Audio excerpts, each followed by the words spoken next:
যে ফুল যুগ যুগান্তরে খুশবু ছড়ায়, এঁকেছি সে ফুল মোরা, এঁকেছি সে ফুল মোরা মনেরই কাবায়। যে ফুল যুগ যুগান্তরে খুশবু ছড়ায়। الحمدلله نحمده ونستعينه ونستغفره ونؤمن به ونتوكل عليه ونعوذ بالله من شرور أنفسنا ومن سيئات أعمالنا من يهده الله فلا مضل له ومن يضلل فلن تجد له وليا مرشدا ونشهد أن لا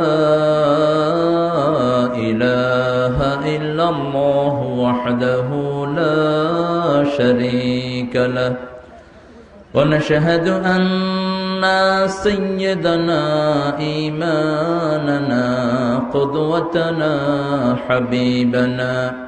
حبيبنا طبيبنا وطبيب أرواحنا محمد الذي أرسله بالحق بشيرا ونذيرا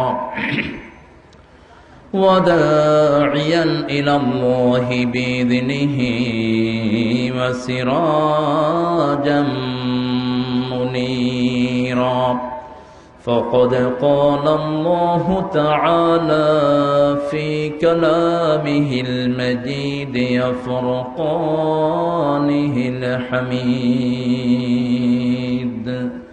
أعوذ بالله من الشيطان الرجيم بسم الله الرحمن الرحيم إن الله وملائكته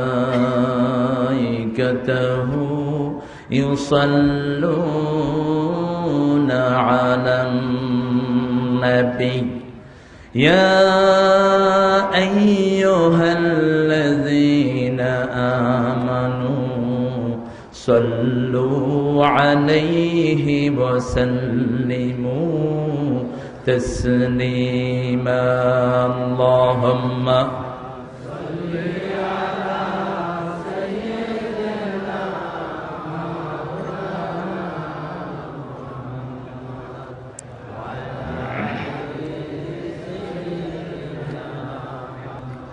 সবচেয়ে সওয়াব হয় কোন দুরুদে পড়েন আল্লাহুম্মা সাল্লি আলা মুহাম্মদ ওয়া আলা আলি মুহাম্মদ কামা সাল্লাইতা আলা ইব্রাহিম ওয়া আলা আলি ইব্রাহিম ইন্নাকা হামিদুম মাজিদ আল্লাহুম্মা বারিক আলা মুহাম্মদ ওয়া আলা আলি মুহাম্মদ কামা বারাকতা আলা ইব্রাহিম وعلى آل إبراهيم إنك حميد مجيد সকল প্রশংসা কার? সে আল্লাহর জন্য সবাই পড়ছি আলহামদুলিল্লাহ। আমরা পড়ছি আল্লাহু আকবার কবীরা আলহামদুলিল্লাহি কাসীরা সুবহানাল্লাহি بكرة وأصيلا سبحان الله وبحمده عدد خلقه ورضا نفسه وزنة عرشه ومداد كلماته لك الحمد بالقرآن لك الحمد بالإسلام لك الحمد بأسمائك هو لك سميت به نفسك لك الحمد يا رب كما ينبغي لجلال وجهك وعظيم سلطانك প্রশংসা করলাম কার? আরো জোরে বলেন কার? সব কিছু সৃষ্টি করেছেন কে? সবখানে হুকুম মানব কার? খাওয়ার সময় প্রশংসা করব কার? ঘুমের সময়, কোথাও যাওয়ার সময়, ভোট দেওয়ার সময়, যৌতুক খাওয়ার সময় আছে এরা। যৌতুক অবশ্য কাপাসিয়াতে কম বোধহয়, বেশি না কম? আল্লাহ নাই করে দেখ, বলেন আমিন। কারণ দুনিয়ার কোন থানায় এত মাদ্রাসা নাই যত মাদ্রাসা আল্লাহ কাপাসিয়াতে দিয়েছে। এই মাদ্রাসাতে, এই কাপাসিয়াতে যারা যৌতুক খায় এগুলোর উপর মাদ্রাসার গজব পড়ে এগুলো শেষ হয়ে যাবে। কারণ কাপাসিয়াতে যখন স্কুল ছুটি হয় রাস্তাঘাটে মাদ্রাসার ছেলে বেশি না স্কুলের ছেলে বেশি? মাদ্রাসা ছেলে বেশি। এত মাদ্রাসা বাংলাদেশের কোন থানায়, বাংলাদেশ না পৃথিবীর কোন থানায় নাই। আলহামদুলিল্লাহ বলেন। আমরা কোরআনের পক্ষে থাকতে রাজি আছি তো? আছেন তো? তালি করা হবে আপনি কোরআনের পক্ষে ছিলেন কিনা।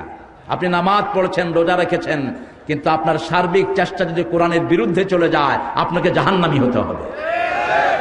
আপনি নামাজ পড়েছেন ঠিক, কিন্তু 5 ওয়াক্ত নামাজ জামাতের সাথে কখনো কখনো পড়েছেন, কখনো পড়তে পারেন নাই, কিন্তু আপনার সার্বিক চেষ্টা ছিল ইসলাম বিজয়ের পক্ষে। আপনার সামান্য ভুল ত্রুটি মাফ করে আল্লাহ আপনাকে জান্নাত দান করে দিবেন। আর নামাজ পড়েছেন, রোজা রেখেছেন, কিন্তু নেতা ছিল মুশরিক, নেতা ছিল ইসলাম বিরোধী, আপনি কখনো জান্নাতে যেতে পারবেন? যেমন জান্নাতে যেতে পারবেন না আব্দুল্লাহ বিন উবাই বিন সুলুল। বিশ্বনবীর পিছনে সে নামাজ আদায় করেছে, আল্লাহর হাবিব নিজে তার জানাজা আদায় করেছেন, তার মুখে লালা দিয়েছেন, নিজের জামা মোবারক দিয়েছেন, তারপরেও আল্লাহ তার জানাজাকে ক্যান্সেল করে দিয়েছেন। আমরা সেদিকে যেন না যাই, আল্লাহ আমাদেরকে হেফাজত করুন। আল্লাহর পক্ষে থাকতে রাজি আছেন তো? আল্লাহর দল করতে রাজি আছেন তো? কে কে 2 হাত তুলে আল্লাহকে দেখান।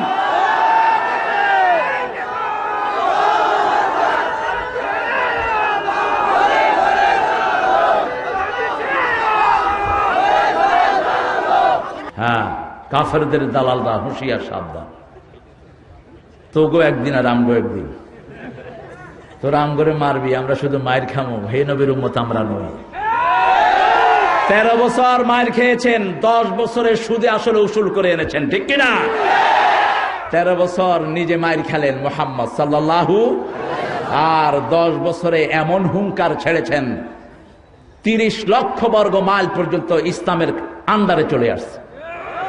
আরো আসতে কোন সুবহানাল্লাহ। সেই ঈমান আমাদের মধ্যে আছে না নাই? আল্লাহ কবুল করুন। আরো জোরে বলি আমিন। আজকের মাহফিলের সম্মানিত সভাপতি, সিনিয়র ভাইস প্রেসিডেন্ট ইসলামী ব্যাংক লিমিটেড ও সভাপতি ইসলামী সমাজ কল্যাণ পরিষদ কাপাসিয়া। এটা সভাপতি তাফাজ্জুল ভাই নাকি? ও, এটা তো জানতাম না আমি।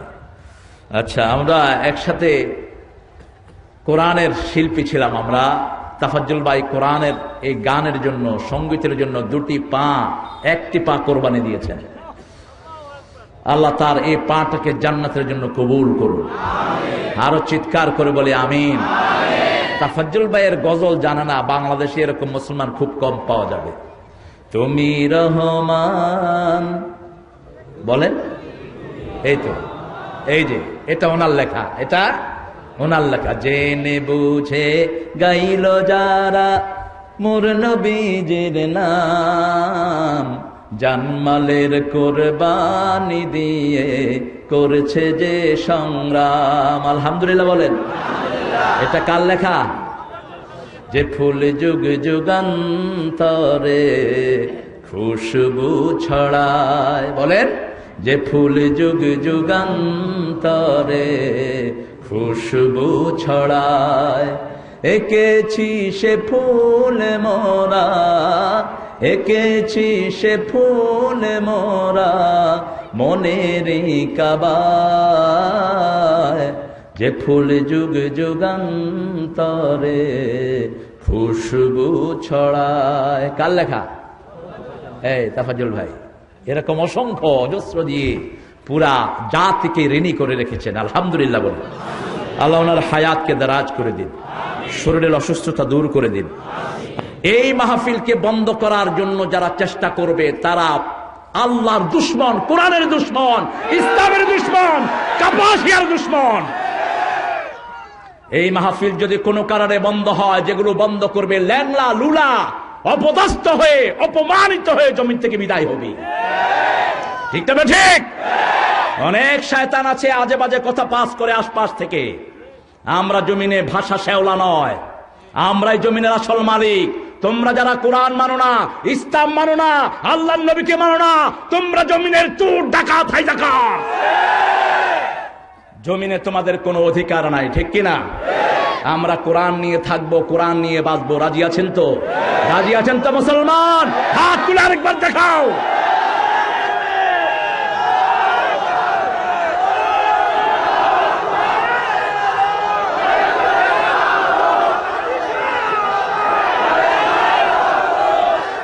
আল্লাহ আমাদেরকে কবুল করুন।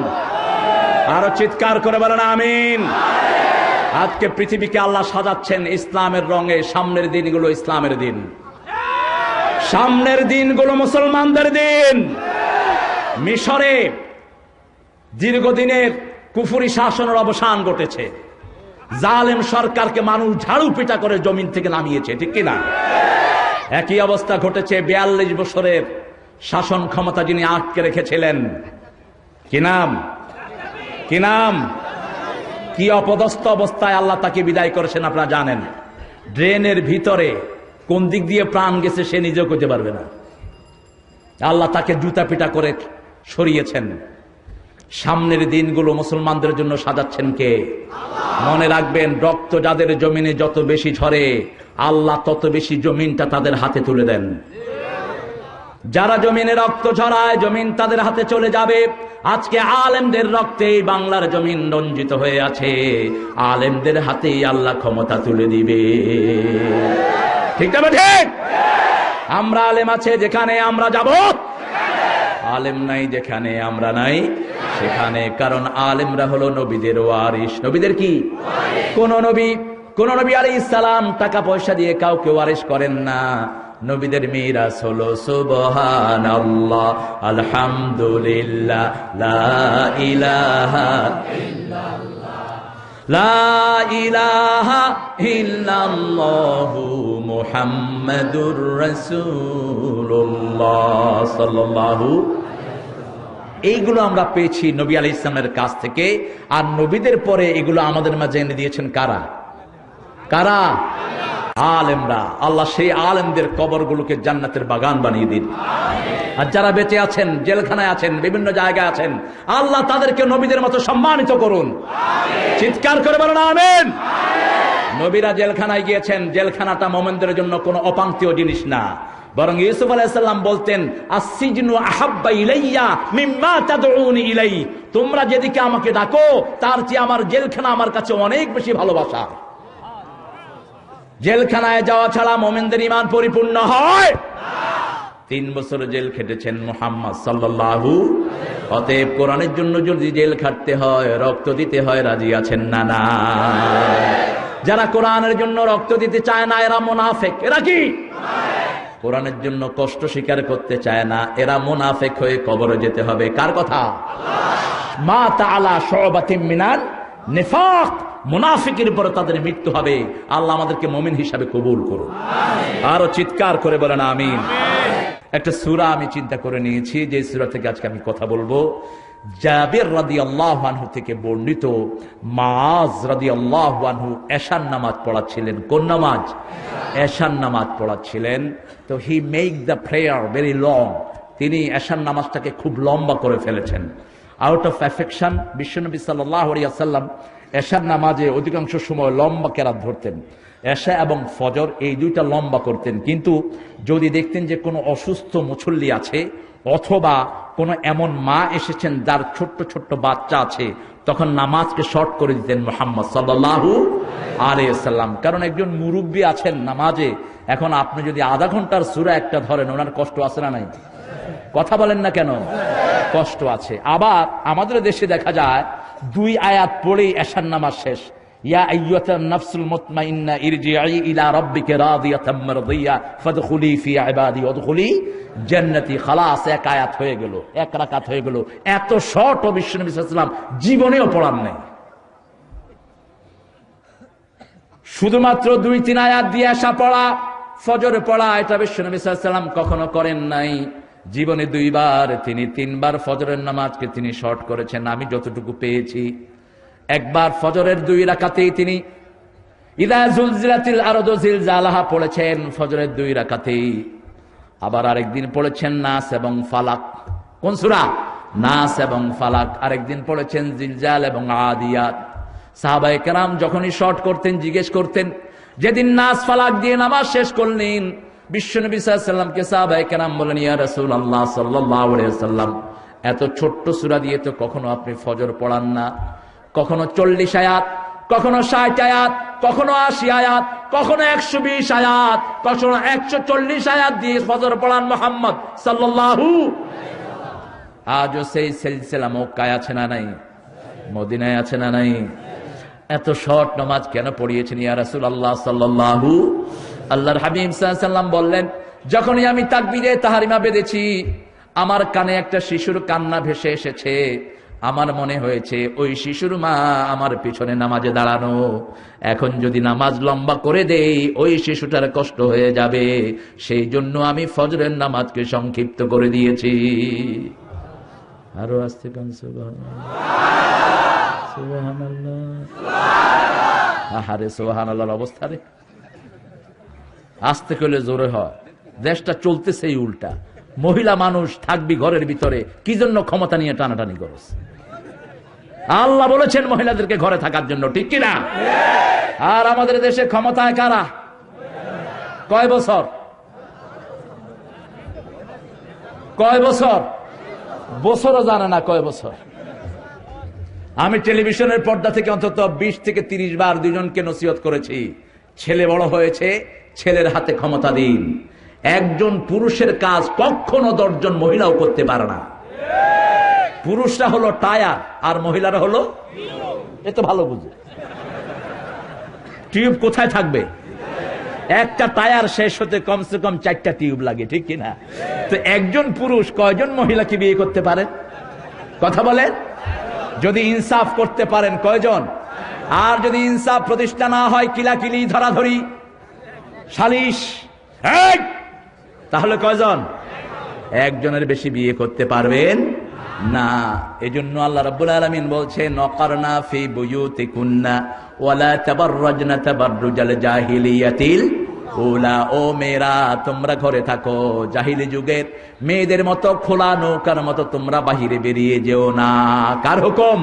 আল্লাহর হুকুম। আল্লাহ আমাদেরকে মানার তৌফিক দান করুন। মুআজ রাদিয়াল্লাহু আনহু এশার নামাজকে লম্বা করে ফেললেন। বিশ্বনবী সাল্লাল্লাহু আলাইহি ওয়াসাল্লামের কাছে কয়েকজন বৃদ্ধ সাহাবীকে বিচার দিলেন। হাদিসটি এসেছে বুখারী, মুসলিম, নাসাই, ইবনে মাজাহ, 4-5টা গ্রন্থেই অথেন্টিসিটি নিয়ে হাদিসটি বিদ্যমান। রাসূল সাল্লাল্লাহু আলাইহি ওয়াসাল্লাম সাহাবীকে ডাকলেন। সাহাবীর নাম কি যিনি নামাজ পড়েছেন? কি নাম? আরো জোরে বলেন। মুআজ। ছেলের নাম, এই নামগুলো রাখবেন। ছেলের নাম যেন উল্টা পাল্টা না হয়। রকেট ছেলের নাম, বোমা।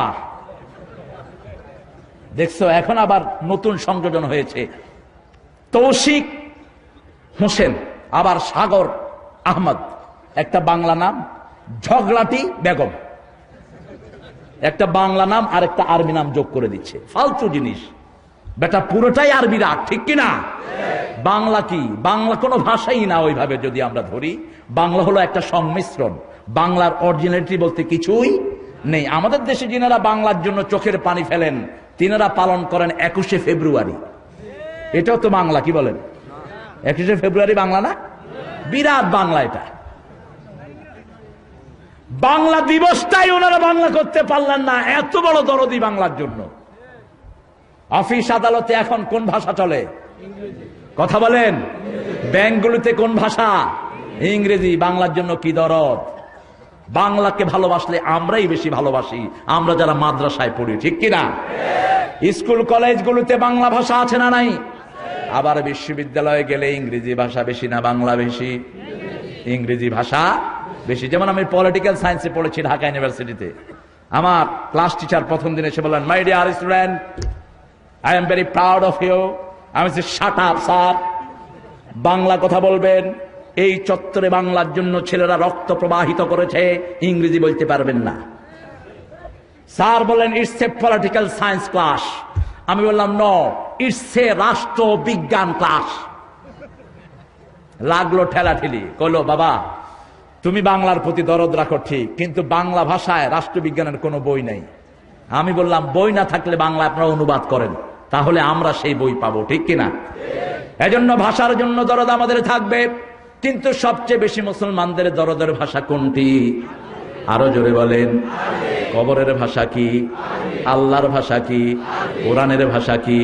জান্নাতের ভাষা কি? বিশ্বনবীর ভাষা কি? আরবি। আলহামদুলিল্লাহ বলেন। আমরা যখন নামাজে দাঁড়াই কোন ভাষা ব্যবহার করি? নামাজে বাংলা আছে নাকি? পুরোটাই আরবি, পুরোটাই আরবি। কিন্তু যেহেতু নিজে সব সময় পড়ে, কয় যে নামাজ রোজাই শুধু বাংলাতে করি আর সব আরবিতে। সৌদি আরব গেছে এক ছেলে, কেমন ছিল? কয় সাংঘাতিক ব্যাপার, ঝগড়াঝাটি সব হয় আরবিতে, কিন্তু শুধু নামাজ রোজা হয় বাংলায়। নামাজ রোজা কি বাংলায় নাকি? ওইটা বুঝে দেখে মনে করছে এটাই বোধহয় বাংলা। বিশ্বনবী সাল্লাল্লাহু আলাইহি ওয়াসাল্লাম মুআজ রাদিয়াল্লাহু আনহুকে ডাকলেন, ডেকে বললেন, তোমার কাছে কি আমপারার সূরাগুলো ছিল না? এই যে মুসল্লিরা সেখানে নামাজে কষ্ট পেয়েছে, তুমি কি এগুলো দেখো নাই? বিশ্বনবী সাল্লাল্লাহু আলাইহি ওয়াসাল্লাম এই নসিহত তিনাকে করলেন, আর বললেন, ইনফিতার পড়বা, সূরা জিলজাল পড়বা, আবার বললেন সূরা আবাসা পড়বা। সূরা আমপারার সূরাগুলো তিনি লেখট করলেন। এই সূরাগুলো যদি কোন অসুস্থ লোক থাকে, সেখানে এই সূরাগুলো দিয়ে নামাজ শেষ করলে খুশি হবেন কে? ইসলাম সবার স্বার্থ দেখে, ঠিক কিনা? একজন বৃদ্ধ সাহাবী হুজুরের কাছে এসে বললেন, ইয়া রাসূলুল্লাহ, আমাকে একটা সূরা দেন যেটা আমি সব সময় পড়তে পারবো। রাসূল সাল্লাল্লাহু আলাইহি ওয়াসাল্লাম বললেন, তুমি পড়ো, আলিফ লাম মিম দিয়ে যে সূরা শুরু হয়েছে সেগুলো তুমি পড়ো। বৃদ্ধ সাহাবী রাদিয়াল্লাহু আনহু বললেন, আমার জিহ্বা মোটা হয়ে গেছে, আমি এই আলিফ লাম দিয়ে শুরু হওয়া সূরাগুলো পড়তে পারবো? আল্লাহর হাবিব সাল্লাল্লাহু আলাইহি ওয়াসাল্লাম বললেন, হামিম সিজদা দিয়ে যেই সূরা শুরু হয়েছে সেগুলো পড়েন। তিনি বললেন, এগুলো আমি পড়তে পারবো?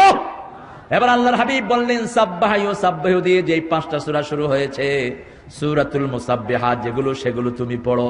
তিনি বললেন, এগুলো আমি পড়তে পারবো না। আমরা হলে বলতাম, মিয়া যা খুশি তা পড়ো, কিন্তু বিশ্বনবী সাল্লাল্লাহু কোনো রাগ নাই, কোন রাগ। চিন্তা করতে লাগলেন। চিন্তা করে এবার হুজুর সাল্লাল্লাহু আলাইহি ওয়াসাল্লাম পড়া শুরু করলেন, ইযা যুলজিলাতিল আরদু জিলজালাহা ওয়া আখরাজাতিল আরদু আসকালাহা ওয়া ক্বালাল ইনসানু মা লাহা। সাহাবী রাদিয়াল্লাহু আনহু চেহারা চাঁদের মতো উজ্জ্বল হয়ে গেল। তিনি বললেন, হুজুর, এত সুন্দর সূরা আপনি আমাকে বাছাই করে দিয়েছেন, আপনি আমাকে সম্মান দিয়েছেন, আল্লাহ যেন আপনার সম্মান আরো বাড়ায়া দেয়। এই সূরা হলো বৃদ্ধদের সূরা। কার সূরা? যাদের জিহ্বা মোটা হয়ে গেছে। পান খাইলে জিহ্বা পাতলা থাকে না মোটা হয়? হ্যাঁ, বেশি মোটা না কম? আর পানের সাথে যারা জর্দা শরীফ খান, তাদের তো আর কথাই নেই। জর্দা না খায় বিড়ি খান, জর্দার জায়গায় গাঁজা খান, কারণ জর্দা এবং বিড়ি, গাঁজা এগুলো একই জিনিস। আরো আসতে কোন ঠিক? কিন্তু জর্দাটা মজা লাগে কেন? একটু ঘ্রাণ থাকে, মুখ থেকে একটু সুঘ্রাণ বের হয়, কিন্তু এটার এফেক্ট এত ক্ষতিকর, বিড়িও এত ক্ষতি করে না, জর্দা চাবিয়ে খেলে শরীরের যত ক্ষতি হয়। এজন্য আজকে হার্টের রোগীর কাছে, ডাক্তারের কাছে গেলেই প্রথম ডাক্তার জিজ্ঞেস করে, দেখি দাঁত দেখান।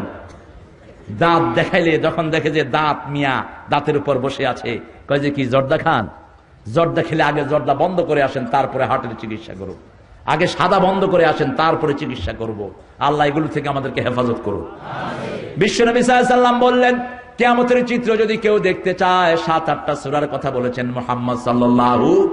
এর মধ্যে প্রথম দিকে হলো ইদা ইদাস সামাউন ফাতারাত, পড়েন ইদাস সামাউন ফাতারাত ওয়া ইদাল কাওয়াকিবু তাফারাত ওয়া ইদাল বিহারু ফুজ্জিরাত ওয়া ইদাল কুবুরু বু'থিরাত আলিমাত নাফসুম মা কদ্দামাত ওয়া আখারাত ইয়া আইয়ুহাল ইনসানু মা গররাকা বিরাব্বিকাল কারীম الذي خلقك فسواك فعدلك في أي سورة ما شاء ركبك كلا بل تكذبون بالدين وإن عليكم لحافظين كراما كاتبين يعلمون ما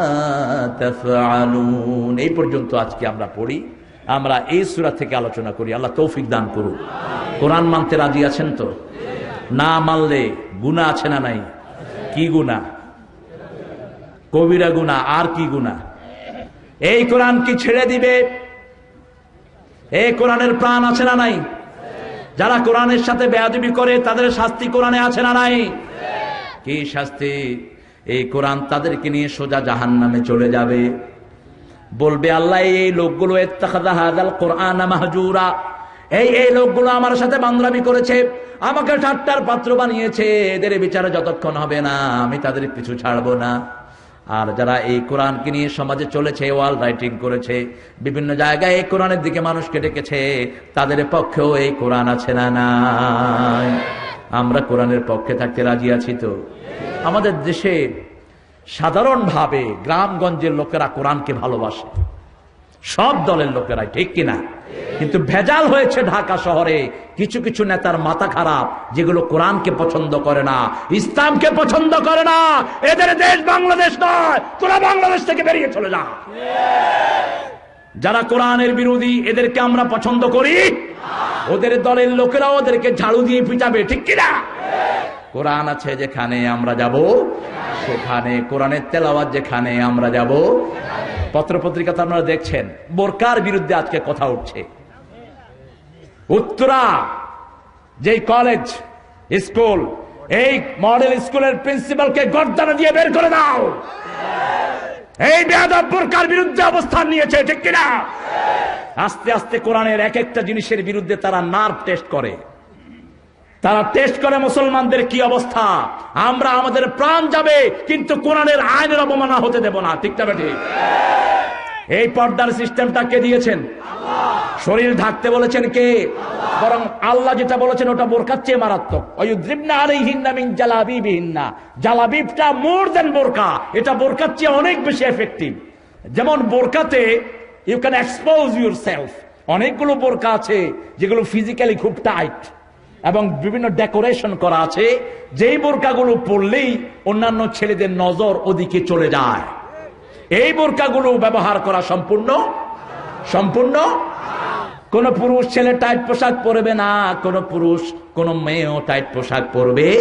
আবার যেই ছেলে মেয়ের বেশভূষা ধরে তার উপরে আল্লাহর লানত, যেই ছেলে মেয়ের বেশভূষা ধরে তার উপরে আল্লাহর লানত, যেই মেয়েরা চোখের ভুরু চাচে তার আল্লাহর লানত, যেই ছেলেরা টাকনুর নিচে কাপড় পরে তাদের ওই টাকনুর নিচের জায়গাটা জাহান্নামের আগুনে চলে যায়। কার কথা? আবার হাতে চুড়ি পরে অনেক ছেলে আছে না নাই? অবশ্য কাপাসিয়াতে নাই। এরপরে বিভিন্ন মাজার থেকে লাল তেনা দেয়া হয়, তেনা বুঝেন তো? দয়াল, হ্যাঁ, এই তেনার নাম কি? ও বাবা দিছে। এর বাবা কয়জন? বাবার ব্যক্তি বাবা। হ্যাঁ, তোর মাকে তুই একটু শান্তিতে রাখ, মুরুক্ষের গোষ্ঠী। যারে তারে বাবা ডাক ইসলাম, বেকুব। বাবা ইসলাম নির্ধারিত করে দিয়েছে, ঠিক কিনা? ধর্মীয় কারণে কাউকে বাবা ডাকা জায়েজ, নিষেধ করেছেন কে?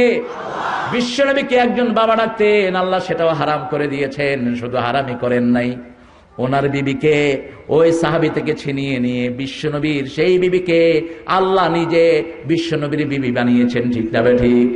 যায়েদ বিন হারেসার বিবি ছিলেন জয়নব। কে ছিলেন? জয়নব। যখন আল্লাহ বললেন মা কানা মুহাম্মাদুন আবা আহাদিম মির রিজালিকুম ওয়ালাকির রাসূলুল্লাহি ওয়া খাতামান নাবিয়্যিন। বিশ্বনবী তোমাদের কোন পুরুষের বাবা নয়, কোন স্বাবলম্বী পুরুষের বাবা নয়, বরং তিনি নবীদের শেষ নবী, নবীদের শেষ নবী। এই কথা বলার পরে এবার বলেন, ও যায়েনব, এতদিন তুমি যায়েদ বিন হারেসার বিবি ছিলে, আজকে থেকে তুমি ইদ্দত শেষ করে বিশ্বনবীর বিবি হিসাবে ঘরে প্রবেশ করো। এই জয়নব বলতেন, ও আয়েশা, ও উম্মে সালমা, তোমাদের বিয়ে হয়েছে দুনিয়ার কাজী দিয়া, আর আমার বিয়ের কাজী স্বয়ং আল্লাহ নিজে হয়েছে। আরো আস্তে গান সুবহানাল্লাহ, আল্লাহু আকবার। বাবা আমরা কেন ডাকবো? ছোট বাচ্চাকে আদর করে বাবা বলা যায়, ঠিক কিনা? বাবা তুমি এই কাজটা করো না। কিন্তু একজন পীর সাহেবকে বাবা ডাকা অথবা ধর্মীয় কারণে কাউকে বাবা ডাকা, এটা ইসলামের সিস্টেমই না। এই সিস্টেমটা এসেছে হিন্দু ভাইদের থেকে, খ্রিস্টানদের থেকে, ঠিক কিনা? তারা বলে ঠাকুর বাপ, ঠাকুর মা, ওরা বলে ফাদার। ফাদারের বাংলা কি? এখন বাবা বলে, দয়াল বাবা রে দয়া করো আমারে। আমি চট্টগ্রাম গিয়ে দেখি এক গ্রুপ ছেলে পেলে এরকম নাচতেছে, দয়াল বাবা রে। তো আমি এয়ারপোর্ট থেকে নেমে যখন দেখলাম যে এরা গানগুলো গাচ্ছে, আমি থেমে গেলাম। আমি বললাম, দয়াল বাবা রে, তোর বাবা কোথায়? বাবা হরে, বাবা মরি গিয়ে গই। তো মরা বাবারে ডাকোস কেন? তোর বাপে তোদেরকে দেয় না, আল্লাহ দেয়। কে দেয়? তোর বাবারে দিছে কে? ছেলেগুলো আমার মুখের দিকে তাকিয়ে রয়েছে, কয় অনে হন মানে আমি কে? আরো দুইটা কয় নসিনত দে না, নরসিদ না, থারেপ মনা, থারেপ মনা। আমি বললাম, এটাকে ঘুরিয়ে দাও। আমরা যেখানে শিরক আছে সেটাকে আমরা তৌহিদ বানাবো, ঠিক কিনা? শিরককে উৎপাটিত করে ফেলবো। শিরক আছে যেখানে আমরা নাই সেখানে। কারণ মসজিদে যখন ঢুকি আমরা পড়ি অমা আনা মিনাল মুশরিকিন, শিরকের সাথে আমার কোনো সম্পর্ক। আমি বললাম, যদি আল্লাহ ছাড়া অন্য কারোর কাছে চাও তোমাদের কি হবে? ছেলেগুলো বলল, শিরক হবে। কারণ শিরকের জ্ঞান সবাইকে দান করেছেন কে? ফাআলহামাহা ফুজুরাহা ওয়া তাকওয়াহা। প্রত্যেক মানুষের মধ্যে তাকওয়া আছে, গুনাহগারিও। এমন কোন মানুষ পৃথিবীতে নেই যার সবই খারাপ, ভালো আছে খারাপও আছে। এজন্য কোন মানুষকে টোটালি খারাপ বলা শরীয়ত নিষেধ করেছে। কোন মানুষকে, কোন এলাকাকে খারাপ বলে গালি দেওয়াও নিষেধ করেছেন মুহাম্মদ সাল্লাল্লাহু। মুসলিম শরীফের একটা হাদিসের মধ্যে হুজুর বলেছেন, কোন এলাকাকে তোমরা খারাপ বলে গালি দিও না। যেমন ওই টোকের কথা বলছো, টোকের সব খারাপ, এই কথাটাকে কুফরি বলেছেন মুহাম্মদ সাল্লাল্লাহু। ওই যে ওই কথা বলছো বরগুনা, বরগুনা সব বড় গুনাহ করে, নিষেধ এটা। একই হাদিসে হুজুর শেষে বললেন, কোন মরা মানুষ মারা গেলে তার জন্য খাবার আয়োজন করাও কুফরি। 40 দিনার যে খাওয়ার আয়োজন করেন, এটাকে 100% হারাম করেছেন মুহাম্মদ সাল্লাল্লাহু। এটা করতে পারবেন না। কোন মরা মানুষের জন্য খাওয়ার কোন আয়োজন করা যাবে? আপনার আত্মীয় স্বজন মিসকিন আছে, গোপনে তার কাছে খাবার পৌঁছিয়ে দেন, খুশি হবেন কে? গোপনে তার হাতে টাকা দিয়ে দেন, খুশি হবেন কে? আমি ছেলেগুলোকে বললাম, এবার আমার সাথে ধরো, তোমরা যে গান গাচ্ছ আমিও এই গানের সাথে জড়িত থাকবো। ধরো, দয়াল আল্লাহ রে দয়া করো আমারে। বলেন, দয়াল আল্লাহ রে দয়া করো আমারে। তব দয়া বিনা বাঁচে না কেউ এ সংসারে, দয়া করো আমারে। দয়া করেছেন কে? পৃথিবীর এমন কোন জায়গা নাই যেখানে আমার আল্লাহর দয়া নাই। 1 মিনিট যদি দয়া বন্ধ হয়ে যায়, পৃথিবীতে কেউ আর জীবিত থাকতে পারবে? সব মরে শেষ হয়ে যাবে। 24 ঘন্টা আমাদের উপর দয়া করছেন কে? এই সুন্দর আকাশ তৈরি করেছেন কে? এই সুন্দর বাতাস প্রবাহিত করেছেন কে? এমন কোন জায়গা নাই যেখানে আল্লাহর দয়া নাই, ঠিক না ঠিক? এজন্য বলছেন, ওয়াসিয়াত রাহমাতি কুল্লা শাই। পৃথিবীতে যত জিনিস আছে সবগুলোর উপর কার দয়া? এই জন্য দয়া চাইতে হবে কার কাছে? আল্লাহর কাছে। বিশ্ব নবীর কাছেও দয়া চাওয়া যাবে। ইয়া রাসূলুল্লাহ, ওই আসমিয়া, এটা পুরা গানটা জানেন তো আপনারা? শুনছেন না? কথা কন না কেন? আমি শুনছিলাম, আমি বুঝলা গেছি। আমি একদিন কুমিল্লার এক মাহফিলে, আমার আগে দিয়ে এরকম এক হুজুরে আনছে, এগুলোর নাম হলো বিশিষ্ট ভণ্ড বেদাতি হুজুর। বিশিষ্ট ভণ্ড বেতাতি হুজুর। আবার এগুলো গরম সুন্নি, সুন্নত গরম না ঠান্ডা? এবার সুন্নত গরম না ঠান্ডা কব? সুন্নত হলো ঠান্ডা, আর এগুলি হচ্ছে গরম। এগুলির সাথে কোনো সম্পর্ক নাই সুন্নতের। সুন্নত ঠান্ডা, এই জন্য মদিনার মাটিও ঠান্ডা, ঠিক কিনা? বিশ্বনবী সাল্লাল্লাহু আলাইহি ওয়াসাল্লামের নাম শুনলেই রহমত আছে না নাই? দুরূদ পড়লে রহমত আছে না নাই? রহমত ঠান্ডা না গরম? কথা কন না কে? তো সুন্নত গরম হয় কেমনে? গরম সুন্নি মানে হলো ভণ্ড এগুলো। আমি দেখলাম তিনি বলছেন ইয়া রাসূলুল্লাহ, ইয়া রাসূলুল্লাহ। মানুষও গাইতেছে সমানে, আমারও নিদানে। আপনি শুনেন নাই ভাই? মানে আমার মৃত্যুর সময় তুমি আমার মাথার কাছে থাকবা, কানে কানে আমারে কইয়া দিবা ইয়া রাসূলুল্লাহ, ইয়া রাসূলুল্লাহ। এটা কি তৌহিদ না শিরক? আহা, আমাদের দেশের সরল মানুষ বুঝে না, মনে করলে সুদ দিলেই বোধহয় এটা কিছু একটা হয়ে গেল। এই সুদ দিয়ে ভণ্ডরা কত শিরক আমাদের পেটে ঢুকিয়েছে। কেউ ফিরে না খালি হাতে। আগে কি কইতেন? খাজা তোমার দরবারেতে কোথায় খাজা? খাজা নিজে গাঁজা খাইতে খাইতে শেষ। খাজার দরবারে গাঁজা আছে না নাই? কথা বল না কেন? এত গাঁজা কোথাও পাওয়া যায় না যত গাঁজা পাওয়া যায় বিভিন্ন খাজার দরবারে। আজমিরে যান, হায় হায়, মনে মনে গাঁজা। কয় মন লাগবে আপনার? আপনি সারা কাপাসিয়া তালাশ করে এত গাঁজা একসাথ করতে পারবেন না। যাদের নামে শিরক হয় এদেরকে আসামির কাঠ গলায় দাঁড় করাবেন কে? ঈসা আলাইহিস সালামের মতো শ্রেষ্ঠ রাসূলকে আল্লাহ ছেড়ে দিবেন না। ঈসা আলাইহিস সালামকে কৈফিয়তের খাতায় নাম লিখিয়ে দিবেন আল্লাহ। কেন তোমাকে আমার ছেলে বলা হয়েছে? জবাব দাও। হাজার কোটি মানুষের মধ্যে কিয়ামতের ময়দানে কেঁদে ফেলবেন উলুল আযম পয়গম্বর, ইয়া আল্লাহ মাআযাল্লাহ, আপনার কাছে আশ্রয় চাই। আমি কি বলেছি এই জাতিকে আপনি ভালো করে জানেন। আমি বলেছি ইন্নী রাসূলুল্লাহি ইলাইকুম মুসাদ্দিকাল লিমা বাইনা ইয়াদাইয়া মিনাত তাওরাত ওয়া মুবাশশিরাম বিরাসূলিন ইয়াতি মিন বাদি ইসমুহু আহমদ। ফালাম্মা জাআহুম বিল বায়িনাত ক্বালু হাযা সিহরুম মুবিন। আমি তাদেরকে বলেছি আমি কোন আল্লাহর ছেলে নই, আমি হলাম আল্লাহর গোলাম। আমি আল্লাহর কি? আমি আল্লাহর রাসূল। আমার পরে আরেকজন রাসূল আসবেন, ইয়াতি মিন বাদি ইসমুহু আহমদ। আমার পরে আরেকজন আসবেন, তিনি হলেন আহমদ। সুবহানাল্লাহ।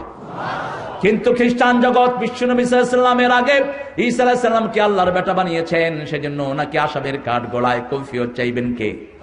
আল্লাহ চাইবেন। এজন্য শিরক আছে যেখানে আমরা নাই, সেখানে তৌহিদ আছে যেখানে আমরা আছি। আল্লাহ দলিল দিচ্ছেন, কেন তোমরা আমাকে ডাকবা না? ইজা সামাউন ফাতারাত, এই আকাশ বানিয়েছেন কে? আবার ভেঙে দিবেন কে? ইজা সামাউন ফাতারাত, যখন আকাশ বিদীর্ণ হয়ে যাবে। ওয়াইদাল কাওয়াকিবুন তাসারাত, আকাশ যদি নড়বড়ে হয়ে যায় তারা থাকবে? তারা থাকবে? জমিনে যদি ভূমিকম্প হয় গাছ থাকে? কারণ জমিনের উপর গাছগুলো দাঁড়িয়ে আছে, ঠিক না ঠিক? জমিন লড়বে, গাছও। এজন্য আল্লাহ বলছেন ইযা যুলজিলাতিল আরদু জিলজালাহা ওয়া আখরাজাতিল আরদু আসকালাহা ওয়া ক্বালাল ইনসানু মা লাহা। প্রচন্ড ভূকম্পনে যখন জমিনকে আমি নাড়িয়ে দেব, জমিনের ভারী জিনিসগুলো সব বেরিয়ে আসবে। জমিন যখন ফেটে যাবে জিনিস তো বের হবেই, ঠিক না ঠিক? এই পিলারটা উপড়ে ফেললে পিলারের গোড়ায় যেগুলো আছে বের হবে না? কথা বল না কেন? পিলারের গোড়ায় যদি কেচ্চো থাকে, কেচ্চো কয়তো? কেচ্চা, কেঁচো, আরো পোক টোক যেগুলো আছে এগুলো বেরিয়ে আসবে। তো আল্লাহ বলছেন আমি যখন আকাশটাকে বিদীর্ণ করে ফেলবো তখন তারাগুলো ছিটকে পড়বে, আর তারা যদি জমিনে পড়ে থাকবে জমিন? কথা বলেন না কেন? আজকের বিজ্ঞান বলছে যে তারাটা দেখা যায় না, সবচেয়ে ছোট্ট যেই তারাটি, সেই তারা সাইজ হলো 13 লক্ষ পৃথিবীর চেয়ে বড়। এরকম আকাশে হাজার কোটি তারা আছে না নাই? আবার আল্লাহ বলছেন মাওয়াকিউন নুজুম, স্টার ফল, তারাগুলো আকাশে একটা গর্তের মধ্যে পড়ে যায়। বিজ্ঞানের ভাষায় যাকে বলে ব্ল্যাক হোল। কি বলে? Black hole. আল্লাহ বলছেন মাওয়াকিউন নুজুম। মাওয়াকি মানে যেটা ওয়াকে হয়, অর্থাৎ যেটা পড়ে যায়, তারাগুলোর যেখানে পড়ে সেটার নাম হলো মাওয়াকিউন নুজুম। আকাশে অনেকগুলো কালো গর্ত আছে। যেমন রাস্তা দিয়ে চললে আমাদের অনেক ছোট ছোট গর্ত আছে না নাই? এই গর্তের ভিতরে কি থাকে? সাপও থাকে, ব্যাঙও থাকে। আবার যখন মানুষ এটার ভিতরে হাত দেয় কামড়ও খাইতে পারে, ব্যাঙও ধরতে পারে। আকাশের মধ্যে এরকম গর্ত আছে যেগুলোতে তারা ঢুকে। কি ঢুকে? তারা ঢুকে। এই গর্তগুলো শত শত তারা এক একদিন খেয়ে ফেলে। আপনারা আকাশের দিকে তাকালে দেখবেন হঠাৎ করে একটা তারা দৌড় দিয়েছে, আর খুঁজে পাওয়া যায় না। ওটা কোথায় পড়ছে? ওই ব্ল্যাক হোলে পড়েছে। তাহলে আকাশটা কত বড়! আল্লাহু আকবার। এই আকাশ যদি ভেঙে পড়ে দুনিয়ার সব কিছু তছনছ হয়ে যাবে, কিন্তু মুমিনের কোনো ক্ষতি আল্লাহ করবেন না। সেই মুমিন হতে আপনারা রাজি আছেন তো? শুধু মানুষগুলো বলবে, কাফেররা বলবে মালাহা, কি হচ্ছে? আর মুমিনরা বলবে ইয়া ওয়াইলানা। পড়েন, ইয়া ওয়াইলানা মান বা'আসানা মিন মারকাদিনা হাযা মা ওয়াদার রহমান ওয়া সাদাকাল মুরসালুন। আফসোস, আমার আরামের ঘুম ভাঙিয়ে দিল কে? এরপরে মুমিনরাই বলবে এটা তো সেই দিন যেই দিনের ব্যাপারে কথা বলেছেন কে? কিয়ামতের কথা কোরআন শরীফে আছে না নাই? সিংহা ফুক দেওয়ার কথা আছে না নাই? যারা কোরআন পড়ে না এরকম লোক আমাদের দেশে আছে না নাই? বাড়ছে না কমছে? না, কমছে। যেগুলো কোরআনের বিরুদ্ধে কথা কয় এগুলো চুরি করে কোরআন পড়ে। যেগুলো নামাজের বিরুদ্ধে কথা কয় এগুলো চুরি করে মসজিদে যায়। আমি নাম করা এক নাস্তিক, নাম বলবো না আপনাদের এখানে, আমি গত 1 মাস আগে দেখি যে এক জুমা মসজিদে সে হাজির, মুখে গামছা দিয়ে এরকম বসে রয়েছে। চোখ দেখে আমি বললাম, এই নামাও, কাপড় নামাও। কি খবর চাচা? কয় খবর খুব ভালো। আপনি মসজিদে কেন? আপনি না মসজিদের বিরুদ্ধে কথা কন, মসজিদের আজান শুনলে আপনাদের নানি কি শোনা যায়, আপনি মসজিদে কেন? কয় শোনেন, ওগুলো কই পয়সার জন্য, মসজিদে না আসলে কবরে জায়গা হবে না। আমার লগের নাস্তিক 2-3টা মহিলা গেছে গা, আমিও মরণের লাইনে আছি। কবরে গেলেই নামাজের দরকার আছে না নাই? মৃত্যুর জন্য প্রস্তুতির দরকার আছে না নাই? সেই প্রস্তুতি নিতে হলে কিসের কাছে আসতে হবে? যারা কোরআনের বিরুদ্ধে অবস্থান নিয়েছেন, কোরআন তাদেরকে ধরে ধরে জাহান্নামে নিয়ে যাবে। আলেমদের গায়ে যারা হাত তুলেছ, মসজিদের মুসল্লির গায়ে যারা হাত তুলেছ, এই নামাজ তাদেরকে জাহান্নামে পাঠাবে, ঠিক কিনা? আর নামাজীদেরকে নামাজ কবরে হেফাজত করে দিবে, ঠিক না ঠিক? কবরে রাখলে কবর চাপা দিতে আসে বিশ্বনবীর এক বর্ণনা, চারিদিক থেকে কবর চাপা দেয়। লোকটি যেই হোক, মাথার কাছ থেকে দেয়, পায়ের কাছ থেকে, ডান দিক থেকে, বাম দিক থেকে, মাথার কাছে কোরআন বসে থাকে। যখনই মাটি চাপা দিতে আসে,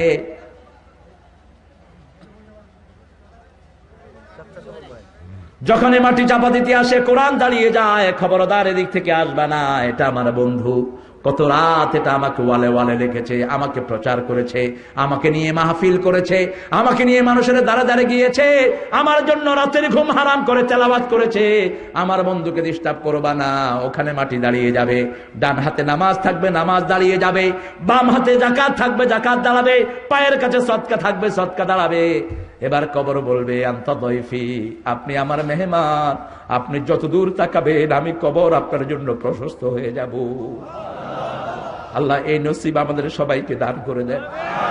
আর যারা কোরআনের বিরোধিতা করেছো, কোরআনের মাহফিল গুলোতে 44 ধারা জারি করেছো, কোরআনের শিল্পীকে আটকে রেখেছো, এই কোরআন তোদের জন্য কবরে আযাব চাপিয়ে দেওয়ার জন্য আসবে, কেউ তোকে সাহায্য করবে না, ঠিক কিনা? কবর ওই কোরআন মাটিকে বলবে ভালো করে চাপা দে, এটা আমার দুশ্মনী করেছে। নামাজের বিরোধিতা করেছো, নামাজ তোমার বিরুদ্ধে চলে যাবে। যাকাতের বিরোধিতা করেছো, সুদী ব্যাংকের সাথে ছিলে, সুদের উপর অ্যাডভার্টাইজ করেছো, সুদের সাথে নিজের সম্পর্ক রেখেছো, সুদ বলবে এটা আমার পক্ষে ছিল, ও মাটি ভালো করে এটাকে চাপ দাও। টাকা পয়সা কিছুই আল্লাহর রাস্তায় দাও নাই, বিভিন্ন আজে বাজে আড্ডায় খরচ করেছো, আছে না নাই? কত গেট! একটা সিজন আসলে বাংলাদেশে গেটের আর অভাব হয় না। বিশ্বনবী 1400 বছর আগে এই ওরসের বিরুদ্ধে মুসলিম শরীফে হাদিস বলেছেন, সেই হাদিসগুলো মুসলমান মানে না। হুজুর বলেছেন কারো কবরকে তোমরা উৎসবের জায়গায় পরিণত করবা না। আবার ওরস কোত্থেকে এসেছে কোন একটু খবর নিতে চায় না। চাউল কিনতেও তো 10টা দোকান বাছাই করি, ঠিক কিনা? কথা বলেন না কেন? চাউল কি এক দোকান থেকে কিনি? মাটির পাতিলা, এগুলোকে আপনারা কি বলেন? মাটির পাতিলা একটা কত দাম? আচ্ছা ধরলাম 30 টাকা এলো, কিনার সময় বাড়ি দেন কিনা? কয়টা বাড়ি দেন? 3-4টা তো মিনিমাম দেন। কেন দেন? কি জন্য দেন? আর আপনার ইমান নিয়ে যারা খেলবে তাদেরকে একটু বাড়ি দিয়েও দেখবেন না। এই যে ওরসের গেট, এই সবগুলো হলো ইসলাম বিরোধীদের গেট। এখানে যাবেন ঈমান ধ্বংস হবে, ঠিক কিনা? এত পয়সা তারা কোত্থেকে পায়? সারা দেশে পোস্টার আর পোস্টার, তাদের গেট আর গেট। ইসলাম বিরোধীরা তাদেরকে সাহায্য করে। ওরস মানে হলো বাসর ঘর। এই যে কবরে যাদের, কবর যাদের জন্য সুন্দর হয়ে যাবে মুমিনদের জন্য, কবর থেকে আওয়াজ আসবে, নুম কানুমিল উরুস, বাসর ঘরে জামাই যেরকম ঘুমায়, তুমি আমার কবরে মুমিন সেরকম তুমি ঘুমাও। আল্লাহ আমাদের সবাইকে সেই নসিব দান করে দেন। কিন্তু যে লোকটি ইসলামের বিরুদ্ধে কাজ করেছে তার জন্য এরকম কোন কথা বলা হবে? ওরস মানে হলো বাসর ঘর। ওরস মানে কি? বাসর ঘর। তাদের ওই হুজুর, তাদের ওই পীর সাহেব যেদিন মারা গেছে সেদিন সে আল্লাহর সাথে মিলিত হচ্ছে, এই জন্য এটাকে ওরস বলা হচ্ছে। একটা বই বেরিয়েছে, পারলে সংগ্রহ করে নেন, আকিদাতুস সুফিয়্যিন, মদিনা ইউনিভার্সিটি থেকে বের হয়েছে, এটা বাংলা ভাষা অনুদিত হয়েছে, আকিদাতুস সুফিয়্যিন। এই বইটির ভিতরে কোথা থেকে এই জিনিসগুলো এসেছে সবগুলোর বিস্তারিত বর্ণনা সেখানে দেওয়া হয়েছে। আল্লাহ আমাদেরকে জানার তৌফিক দান করুন। আরো চিৎকার করে বলেন আমিন। আবার মানতের জন্য যে গরুগুলো ছাগলগুলো পাঠায়, এগুলোর কথা কোরআন শরীফে আছে না নাই? এগুলো ফরজ বা সুন্নত? আসলে কি? জোরে বলেন, আরো জোরে বলেন। হারাম করেছেন কে? আয়াতটা মুখস্থ রাখেন, হুররিমা হুররিমা হুররিমা আলাইকুমুদ দাম ওয়া লাহমুল খিনজির ওয়া মা উহিল্লা লিগাইরিল্লাহ। তোমাদের জন্য প্রবাহিত রক্ত হারাম করলাম, শূকরের গোশত হারাম করলাম, অন্য মানুষের জন্য মানত করা হারাম করলাম। কার কথা? তারপরে মানত করেন কেমনে? কেমনে এত গরু সেখানে যায় আমার মাথায় ঢুকে না। গরু আর গরু, ছাগল আর ছাগল, এগুলোর গোশত খাওয়া তেমনি হারাম যেমনি শুকরের গোশত খাওয়া হারাম। আল্লাহ আমাদেরকে বুঝার তৌফিক দান করুন। ইদাস সামাউন ফাতারাত ওয়া ইদাল কাওয়াকিবুন ওয়া ইদাল বিহারু ফুজ্জিরাত। যদি তারা একটা সাগরে পড়ে, সাগরের উপায় থাকবে? কথা কন না কেন? একটা পুকুরের পানিতে যদি বড় একটা ঢিল পড়ে, পানি কি হবে? পানি উপরে উঠে যায়। যত বড় ঢিল তত উপরের দিকে পানি উঠে, ঠিক কিনা? এত বিশাল তারা যখন সাগরে পড়বে, সাগরের পানি কোথায় যাবে? সব উদ্গৃহীত করে সারা দুনিয়া সয়লাভ করে দিবে, ঠিক কিনা? ওয়াইদাল কুবুর বুসিরাত, সেদিন কবরের মানুষগুলোকে সব বের করে দিবেন কে? বিশ্বনবী সাল্লাল্লাহু আলাইহি ওয়াসাল্লাম বলছেন, ঊর্ধ্বশ্বাসে খতনাবিহীন অবস্থায় সব নারী পুরুষ দৌড়াতে থাকবে একদিকে।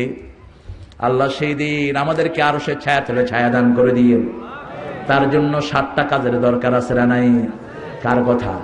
আল্লাহর কথা বলেছেন মুহাম্মদ সাল্লাল্লাহু আলাইহি ওয়াসাল্লাম। আবার যারা কোরআনের জন্য একত্রিত হয়েছেন, কোরআনের জন্য আলাদা হয়েছেন, তাদেরকেও আরশের ছায়া তলে ছায়া দান করবেন কে? আমরা এখানে এসেছি কিসের জন্য?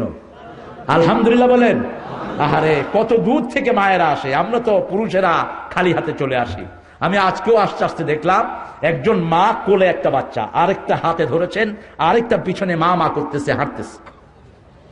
কত দূর থেকে হেঁটে আসে কে জানে। আল্লাহ যে দেশের মানুষেরা এত তোমার কোরআনকে ভালোবাসে, সেই দেশে একটিবারের জন্য তুমি কোরআন কায়েম করে দাও। আরো চিৎকার করে বলেন আমিন। কোরআন আছে যেখানে শান্তি আছে, মসজিদে কোরআন আছে শান্তি আছে না নাই? একই কাতারের মধ্যে সব দলের লোক আছে না নাই? বিএনপি, আওয়ামী লীগ, জামাত, তাবলীগ, পীর সাহেবের মুরিদেরা, সব মুরিদেরা আছে না নাই? কোন ঠেলা ঠেলি? কারণ আইন চলে কার? কার আইন চলে? এই আইনটা যদি জমিনে চলে আসতো, জমিনের ঠেলা ঠেলি গুতাগুতি সব বন্ধ হয়ে যেত। কোন মানুষ কোন মানুষের উপর জুলুম করতে পারতো না। কবর থেকে সব মানুষগুলো বেরিয়ে আসবে। আলিমাত নাফসুম মা কদ্দামাত ওয়া আখারাত, আগে যা করেছে পরে যা করেছে সব জানিয়ে দিবেন কে? ইয়া আইয়ুহাল ইনসান, কার কথা? ইয়া আইয়ুহাল ইনসান, ও মানুষেরা। মুমিনদেরকে নয়, মানুষদেরকে বলবে। কাদেরকে? মানুষদেরকে। মানুষদের মধ্যে যারা কাফের ছিল, যারা বেঈমান ছিল, আল্লাহর সাথে ধোঁকাবাজি করেছে, ঠিক তবে ঠিক। ইয়া আইয়ুহান নাস, ও হিউম্যান বিং, মা গাররাকা বিরাব্বিকাল কারীম, এমন দয়ালু আল্লাহ সম্পর্কে কে তোমাকে ধোঁকায় ফেলেছে? ইন্নাল আবরারা লাফি নাঈম ওয়া ইন্নাল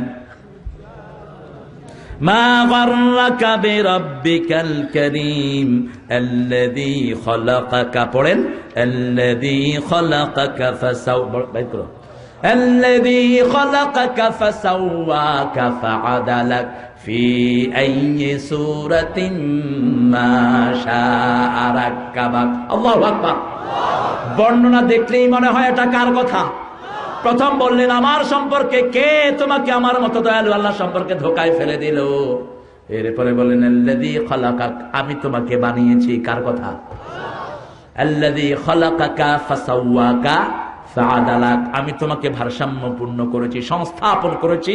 সাওয়াকা ফাআদালাক, ব্যালেন্স করেছি, ভারসাম্যপূর্ণ করেছি, ঠিক কিনা? চোখের জায়গায় চোখ দিয়েছেন, নাকের জায়গায় নাক দিয়েছেন, মুখের জায়গায় মুখ দিয়েছেন। দাঁতগুলো যদি একটু নিচে হতো বিশ্রী লাগতো, একটু উপরে হলো বিশ্রী লাগতো, ঠিক কিনা? এই যে চোখ দুইটাকে আদল করলেন কে? দুইটাকে সমান্তরালে রাখলেন কে? চোখ একটা একটু উপরে, আরেকটা একটু নিচে হলে কি বলেন আপনারা? বেড়া, ঠেরা, তেগড়া, তাকায় ওদিকে, তাকাইছে ওদিকে, এরকম লোক আছে না নাই? এ দেখেন সারা মুখ সুন্দর, শরীর সুন্দর, কিন্তু যখনই এরকম তাকায় মানুষ কয় এই ট্যাগরার লগে মাইয়া বিয়া দেব না, ঠিক না? ঠিক। সব ভালো, হাত দুটি সুন্দর, কিন্তু হাত একটা নিচে আর একটা উপরে, লোকটা এরকম বাঁকা হয়ে থাকবে। আবার পা দুইটা সমান, একটু উঁচু নিচে হলেই লাফালাফি আছে না নাই? বাংলাদেশের এক পয়সাওয়ালা, নাম বলবো না আমি, এয়ারপোর্টে দেখি যে এরকম এরকম করতেছে। তা আমি বললাম আপনি নাচেন কেন? কি হয়েছে আপনার? নাচি না, আমার পায়ের নিচে ফোঁড়া উঠছে, এই ফোঁড়ার কারণে পা দুইটা সমান্তরালে ফেলতে পারি না, এখন মনে হচ্ছে লোকটা নাচতেছে এরকম। এত সুন্দর করে বানিয়েছেন কে? এই সুন্দর করে বানানোর একটাই কারণ, ইবাদত করতে হবে কার? আল্লাযী খালাকাকা ফাসাওয়াকা ফাআদালাক ফি আইয়ি সূরাতিন মা শাআ রাক্কাবাক, চেহারাগুলো দিয়েছেন কে? এজন্য মাথায় চুল পড়ে গেলে আলগা চুল লাগানো জায়েজ নাই। আলগা চুল লাগে সে মনে করতে চায় যে আল্লাহ আমার চুলগুলো নিয়ে আমার অসুন্দর বানায় দিছে, আমি সুন্দর থাকুক। আলগা চুল লাগানো জায়েজ, যা দিয়েছেন সেটাই সুন্দর, ঠিক না? ঠিক। চুল যায় তো আমাদের কারণে, মাথা একটু খুশকি হয়েছে, এটা দিয়ে আপনি ন্যাচারাল কিছু ঔষধ ব্যবহার করেন, যেমন খৈল ব্যবহার করতে পারেন, মাথায় তেল দিতে পারেন, কিন্তু সেটা না দিয়ে ডাক্তারের কাছে যায়, ডাক্তার লিখে দিল অল ক্লিয়ার ব্যবহার করবেন, অল ক্লিয়ার। 2 সপ্তাহ এটা ব্যবহার করার পর চুল যা ছিল সেটাও শেষ, অল ক্লিয়ার। এরপরে ডাক্তারের কাছে গিয়ে বললো, ডাক্তার কি ওষুধ দিছ? ভাই আমার কোনো দোষ নাই, জিনিসটার নামই হলো অল ক্লিয়ার, খুশকিও শেষ, চুলও শেষ। আসলে বিশ্বনবী তেল দিতেন, কি দিতেন? এই জন্য গ্রামে টাক বেশি না, শহরে বেশি? শহরে বেশি। গ্রামে লোকেরা তেল ব্যবহার করে, তেল আছে যেখানে শান্তি আছে। বিশ্বনবী বলেছেন ওয়াদ্দাহানু ফাইন্না ফি তাদহিনে বারাকা, তোমরা তেল মালিশ করো, তেলের ভিতরে বরকত দিয়ে দিয়েছেন কে? আল্লাহ রাব্বুল আলামিন কিয়ামতের দৃশ্য বর্ণনা করছেন। বিশ্বনবী সাল্লাল্লাহু আলাইহি সাল্লাম বললেন, যখন কবর থেকে সব বেরিয়ে আসবে, কিয়ামতের ময়দানে সবাই থাকবে, দক্ষিণ দিক থেকে একটা হালকা বাতাস আসবে, আসার সাথে সাথে প্রত্যেকের আমলনামা তার হাতে পৌঁছে যাবে। যার ডান হাতে আমলনামা পৌঁছবে, বিনা হিসাবে আল্লাহ তাকে জান্নাত দান করে দিবেন। কার কথা? কার কথা? আল্লাহ বলছেন ও আম্মা, পড়েন ও আম্মা মান উতিয়া কিতাবাহু বিয়ামিনিহি ফাসাউফা ইউহাসাবু হিসাবান ইয়াসীরা ওয়া ইয়ানকালিবু ইলা আহলিহি মাসরুরা। আমি যার ডান হাতে আমলনামা দেব, বিনা হিসাবে আমি তাকে জান্নাত দিয়ে দেব। এই আয়াতটা পড়ে দোয়া করতেন মুহাম্মদ সাল্লাল্লাহু পড়েন আল্লাহুম্মা আল্লাহুম্মা হাসিবনি হিসাবান ইয়াসীরা, আল্লাহুম্মা হাসিবনি হিসাবান ইয়াসীরা। মায়ের সারা দিয়ে না বলতেন, হুজুর আপনি হিসাবের আয়াত আসলে কাঁদেন কেন? যেমন সূরা বাকারার শেষ আয়াত পড়লে কাঁদতেন মুহাম্মদ সাল্লাল্লাহু লিল্লাহি মা ফিস সামাওয়াতি ওয়া মা ফিল ওয়া ইন তুবদু মা ফি আনফুসিকুম আও তুখফুহু ইউহাসিবুকুম বিহিল্লাহ। এরকম হিসাবের আয়াত হলে বিশ্বনবী কাঁদতেন আর পড়তেন আল্লাহুম্মা হাসিবনি হিসাবাই ইয়াসিরা। কেন এই আয়াত পড়ে পড়ে কেন আপনি এত কাঁদেন? মা আয়েশা রাদিয়াল্লাহু আনহাকে বললেন, ও আয়েশা, এই আয়াত পড়ে আমি কাঁদি এই জন্য আল্লাহ যেন বিনা হিসাবে আমারে মাফ করে দেয়। আল্লাহ যদি কারো হিসাব চায়, হিসাব দেওয়ার ক্ষমতা কারোই। এই জন্য আল্লাহর কাছে সব সময় চাওয়া দরকার বিনা হিসাবে যেন আল্লাহ মাফ করে দেয়। রোজ হাসরে আল্লাহ আমার করোনা বিচার, আল্লাহ করোনা বিচার। রোজ হাসরে আল্লাহ আমার করোনা বিচার, আল্লাহ করোনা বিচার। বিচার চাহে না তব দয়া চাহে এ গুনাহগার, আল্লাহ করোনা বিচার। বলেন আমিন। আরো চিৎকার করে বলেন আমিন। আল্লাহ বলছেন আমি তোমাকে চেহারা দিয়েছি, যেই চেহারায় আমি সৃষ্টি করেছি কিয়ামত পর্যন্ত দুইজন লোক একই চেহারার হতে পারবে না। একই ঘরের মধ্যে জন্ম, 10 জনের চেহারা 10 রকম করেন কে? কোনো মিলই পাওয়া যায় না। এরকম আছে না নাই? যেমন এক ঘরে সন্তান আসলো প্রচন্ড কালো, আর ভাই হলো প্রচন্ড সুন্দর, কিন্তু দুইজন একই মায়ের ঘরে, আছে না নাই? দেখতে দেখা যায় দুইজন দুই রকম, কিন্তু একই ফ্যামিলিতে দান করেছেন কে? আবার এই হাতের চিহ্নগুলোর মধ্যে কোনো মিল নাই, প্রত্যেকের হাতের মধ্যে আলাদা চিহ্ন দিয়েছেন কে? এই জন্য বহির্বিশ্বে, উন্নত বিশ্বে থাম নেয়, আঙ্গুলের ছাপ নেওয়া হয়, আর আমাদের দেশে আঙ্গুলের ছাপ আমরা নেই না, আমরা সিগনেচার নেই। সিগনেচারটা যে কেউ নকল করতে পারে, কিন্তু হাতের এই ছাপ একজনেরটা আরেকজন কখনো নকল করতে পারে? কিয়ামত পর্যন্ত দুইজনের হাতের চিহ্ন হবে না। এত বড় কারিগর কে? আরো চিৎকার করে বলেন। এজন্য হুকুম মানতে হবে কার? আল্লাহ রাব্বুল আলামিন বলছেন এত কষ্ট করে, এত সুন্দর করে আমি তোমাকে সৃষ্টি করেছি। আল্লাহর সৃষ্টি করার জন্য কোনো কষ্টের দরকার নাই, কুন বললেই কি হয়ে যায়? আরো জোরে বলেন, ফায়াকুন হয়ে যায়। সে আল্লাহ বলছেন গোলাম আমি তোমাকে সৃষ্টি করলাম, ভারসাম্যপূর্ণ করলাম, আমি তোমার সব কিছু তৈরি করে দিলাম। মায়ের পেটে খাবার দিলেন কে? খাবার কোন দিক দিয়ে খেয়েছি? কোন দিক দিয়ে? নাভি দিয়া। কেন নাভি দিয়ে খেলাম? কারণ এই মুখটাকে অপবিত্র করা হয় নাই, কারণ সব সময় যেন গোলাম মাওলার জিকির করতে পারে। এই মুখে কোনো অপবিত্র রক্ত স্পর্শ করে নাই, নাভি দিয়ে সংযোগ করে দিয়ে মুখটাকে হাত বন্ধ করে দিয়ে মুখের উপর স্থাপন করে দিয়েছেন কে? ইংল্যান্ডের একজন ডাক্তার বলেছে আমি মায়ের প্রেগন্যান্সির অবস্থা দেখে কালেমা পড়ে মুসলমান হয়ে গেছে। আমি বললাম হাউ ইউ বিকেম মুসলিম, কিভাবে? এক্সপ্লেইন টু মি, আমাকে ব্যাখ্যা করো। 1991 সাল তিনি আমাকে বললেন have you seen how baby stage in the tummy of mum? মায়ের পেটে বাচ্চাটা কেমনে থাকে তুমি কি কখনো দেখেছো? How could I see it? এটা তো অবিশ্বাস্য, আমি এটা কেমনে দেখবো? তখন আমাদের দেশে আল্ট্রাসনোগ্রাম আসে না, ইংল্যান্ডে তখন এসেছে।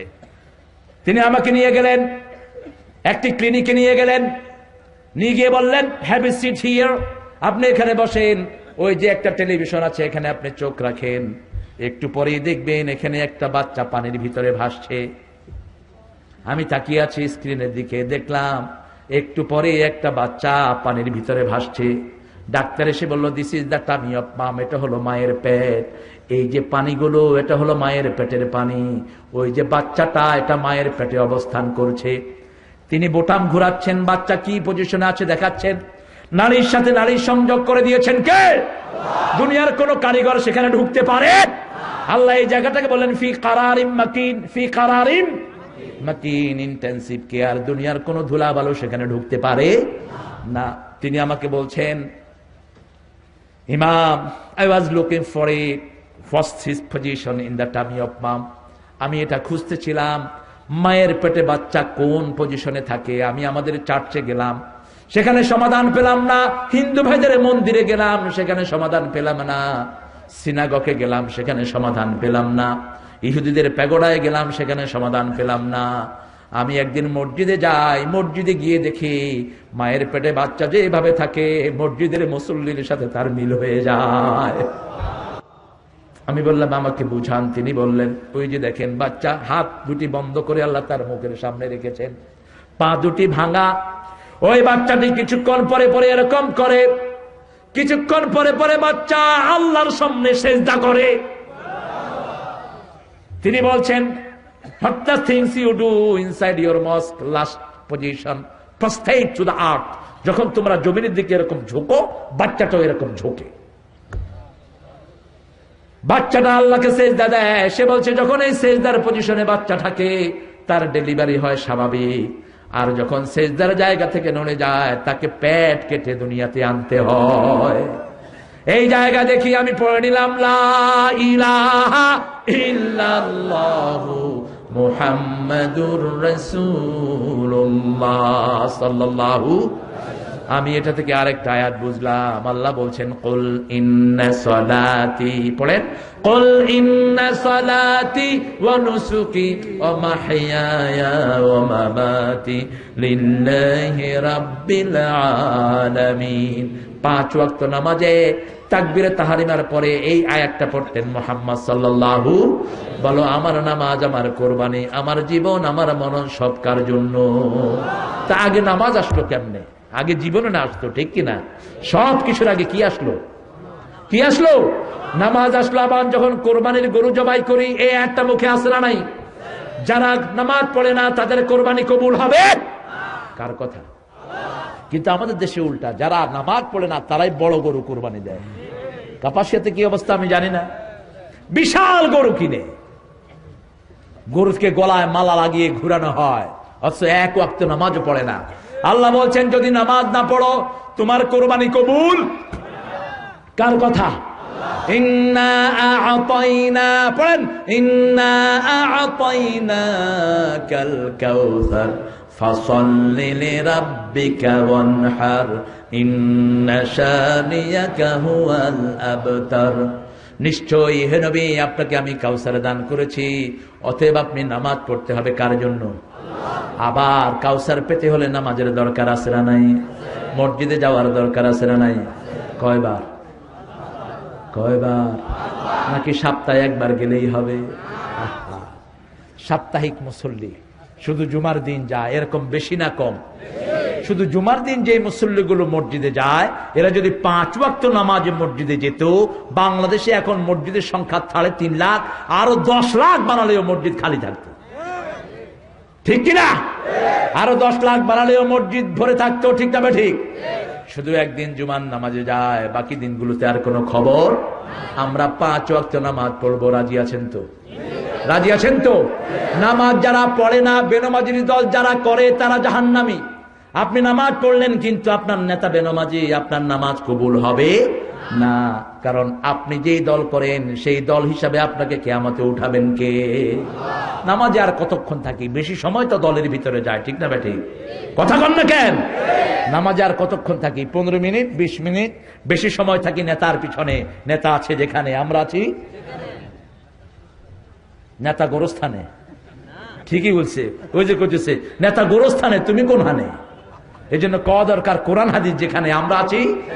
5 ওয়াক্ত নামাজ আর ছেড়ে দেব না। কোন বেনামাজি নেতাকে আমরা মানবো? রাজি আছেন? হাত তুলে দেখেন আল্লাহকে কারা কারা রাজি আছে।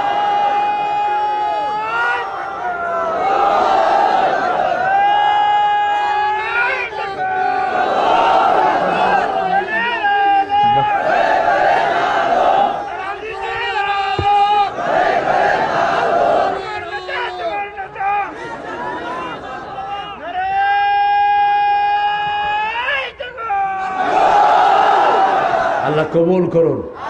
আরো জোরে বলি আমিন। এই তাকবীরটা বললে বোধহয় গুনাহ হয় না? কোরআন শরীফে এটার কথা আছে না নাই? ওয়ালি রাব্বিকা ফাকাব্বির, ওয়ালি রাব্বিকা ফাকাব্বির। বিশ্বনবীর উপর প্রথম 5টা আয়াত নাজিল হয়। কয়টা? মানুষের সমস্যা কয়টা? কথা বলেন। 5টা। মানুষের সমাধান কয়টা? 5টা। কিয়ামতের প্রশ্ন কয়টা? 5টা। প্রথম কোরআন আয়াত নাজিল হয়েছে কয়টা? শরীরে ইন্দ্রিয় কয়টা? কথা বলেন। 5টা। এরপরেই যে 5টা আয়াত নাযিল হয় সেটার তৃতীয় কথা হলো ইয়া আইয়ুহাল মুদ্দাসসির কুম ফাআনজির ওয়া রাব্বাকা ফাকাব্বির। বড়ত্ব বর্ণনা করতে হবে কার? এখন বেদাতীরা আরেকটা জিনিস সেটার সাথে বানিয়েছে, নারায়ে রিসালা ইয়া রাসূলুল্লাহ। এটা এদিকে ঢুকছে কিনা আমি জানি না, বহু জায়গায় ঢুকছে। এটার সাথে ইসলামের কোনো সম্পর্ক। একজনের বড়ত্ব বর্ণনা হবে, তিনি কে? 5 ওয়াক্ত নামাজে আল্লাহু আকবার আছে না নাই? আমরা যে তাসবিহ করি সুবহানাল্লাহ, আলহামদুলিল্লাহ, আল্লাহু আকবার, বিশ্বনবী কি কখনো বলেছেন নারায়ে রিসালা? কখনো বলেছেন ইয়া রাসূলুল্লাহ? ইয়া রাসূলুল্লাহ বলে ডাকাটাও আপত্তিকর, এভাবে ডাকাটাও কোরআন হাদিস বিরোধী। কারণ কোরআনের কোথাও আল্লাহ ইয়া মুহাম্মদ বলে ডাকেন নাই, ইয়া রাসূল বলে ডাকেন নাই, ইয়া আইয়ুহার রাসূল বলেছেন, আলিফ লাম যোগ করেছেন, ইয়া আইয়ুহান নবী বলেছেন, ইয়া আইয়ুহাল মুদ্দাসসির বলেছেন। আপনি কেমনে আলিফ লাম ছাড়া সম্মান না দিয়ে বিশ্বনবীকে আপনি ডাকেন? আলিফ লাম দিয়ে সম্মানিত করেছেন কে? ইয়া আইয়ুহাল মুদ্দাসসির কুম ফাআনজির ওয়া রাব্বাকা ফাকাব্বির ওয়া সিয়াবাকা ফাতাহহির ওয়ার রুজজা ফাহজুর ওয়া লা তামনুন তাস্তাকসির। ওগো ও কামলিওয়ালা ইয়া নবী সাল্লি আলা, তোমারে মনে পড়েছে, তোমারে মনে পড়েছে, কি যে কি মন্ত্রণাতে অসহ যন্ত্রণাতে মন আমার তোমায় সরেছে, তোমারে মনে পড়েছে। মানুষ আজ ধুকে ধুকে মরছে দেখো পথের ধুলায়, অভাবে অনটনে দিনে রাতে আবরু লুটায়, জালিমের অত্যাচারে অসহায় হাহাকারে বিধাতার আরশকে পেয়েছে, তোমারে মনে পড়েছে। আলহামদুলিল্লাহ বলে। কার কথা? কার কথা? ইয়া আইয়ুহাল মুদ্দাসসির। কেন আল্লাহ বিশ্বনবীকে ইয়া মুহাম্মদ বলে ডাকেন নাই? ইয়া মুহাম্মদ বলে অন্য নবীকে ডেকেছেন। অন্য নবীর চেয়ে অনেক বেশি দায়িত্ব বেশি আমার নবীর আছে না নাই? অন্য নবী ছিল ট্রাইবাল, গোত্রিক নবী, আর এই নবী হলেন ইন্নী রাসূলুল্লাহি ইলাইকুম জামিয়া, সারা দুনিয়ার তিনি নবী। সুবহানাল্লাহ। তিনি হলেন বিশ্বনবী। তিনি কি নবী? বিশ্বনবী। আবার বিশ্বনবীর সমস্ত চরিত্রের বর্ণনা দান করেছেন কে? এখন আমার নবীর বিরুদ্ধে যারা কথা বলে বাংলাদেশে এখন তারাও সোচ্চার আছে না নাই? আজকের পত্রিকায় দেখলাম ওই যে এক বেয়াদব নারী বহু আগে বাংলাদেশ থেকে ঝাড়ু পিটাকে বের হয়েছিল, কি নাম?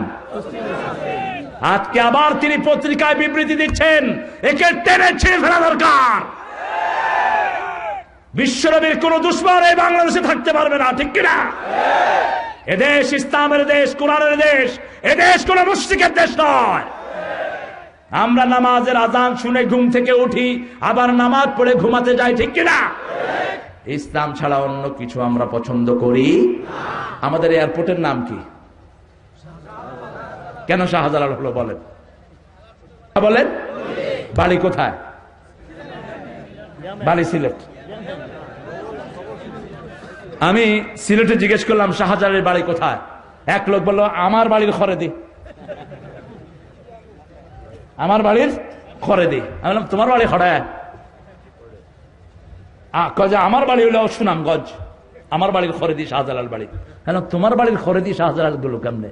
ওর বাড়ির পিছনে এক লোক ছিল, তার নাম শাহজালাল। আমি মনে করছি ও মনে করছে তার কথা আমি জিজ্ঞেস করছি। তিনি এতটা প্রিয় হয়েছেন মনে হয় তিনি আমাদেরই মানুষ, ঠিক কিনা?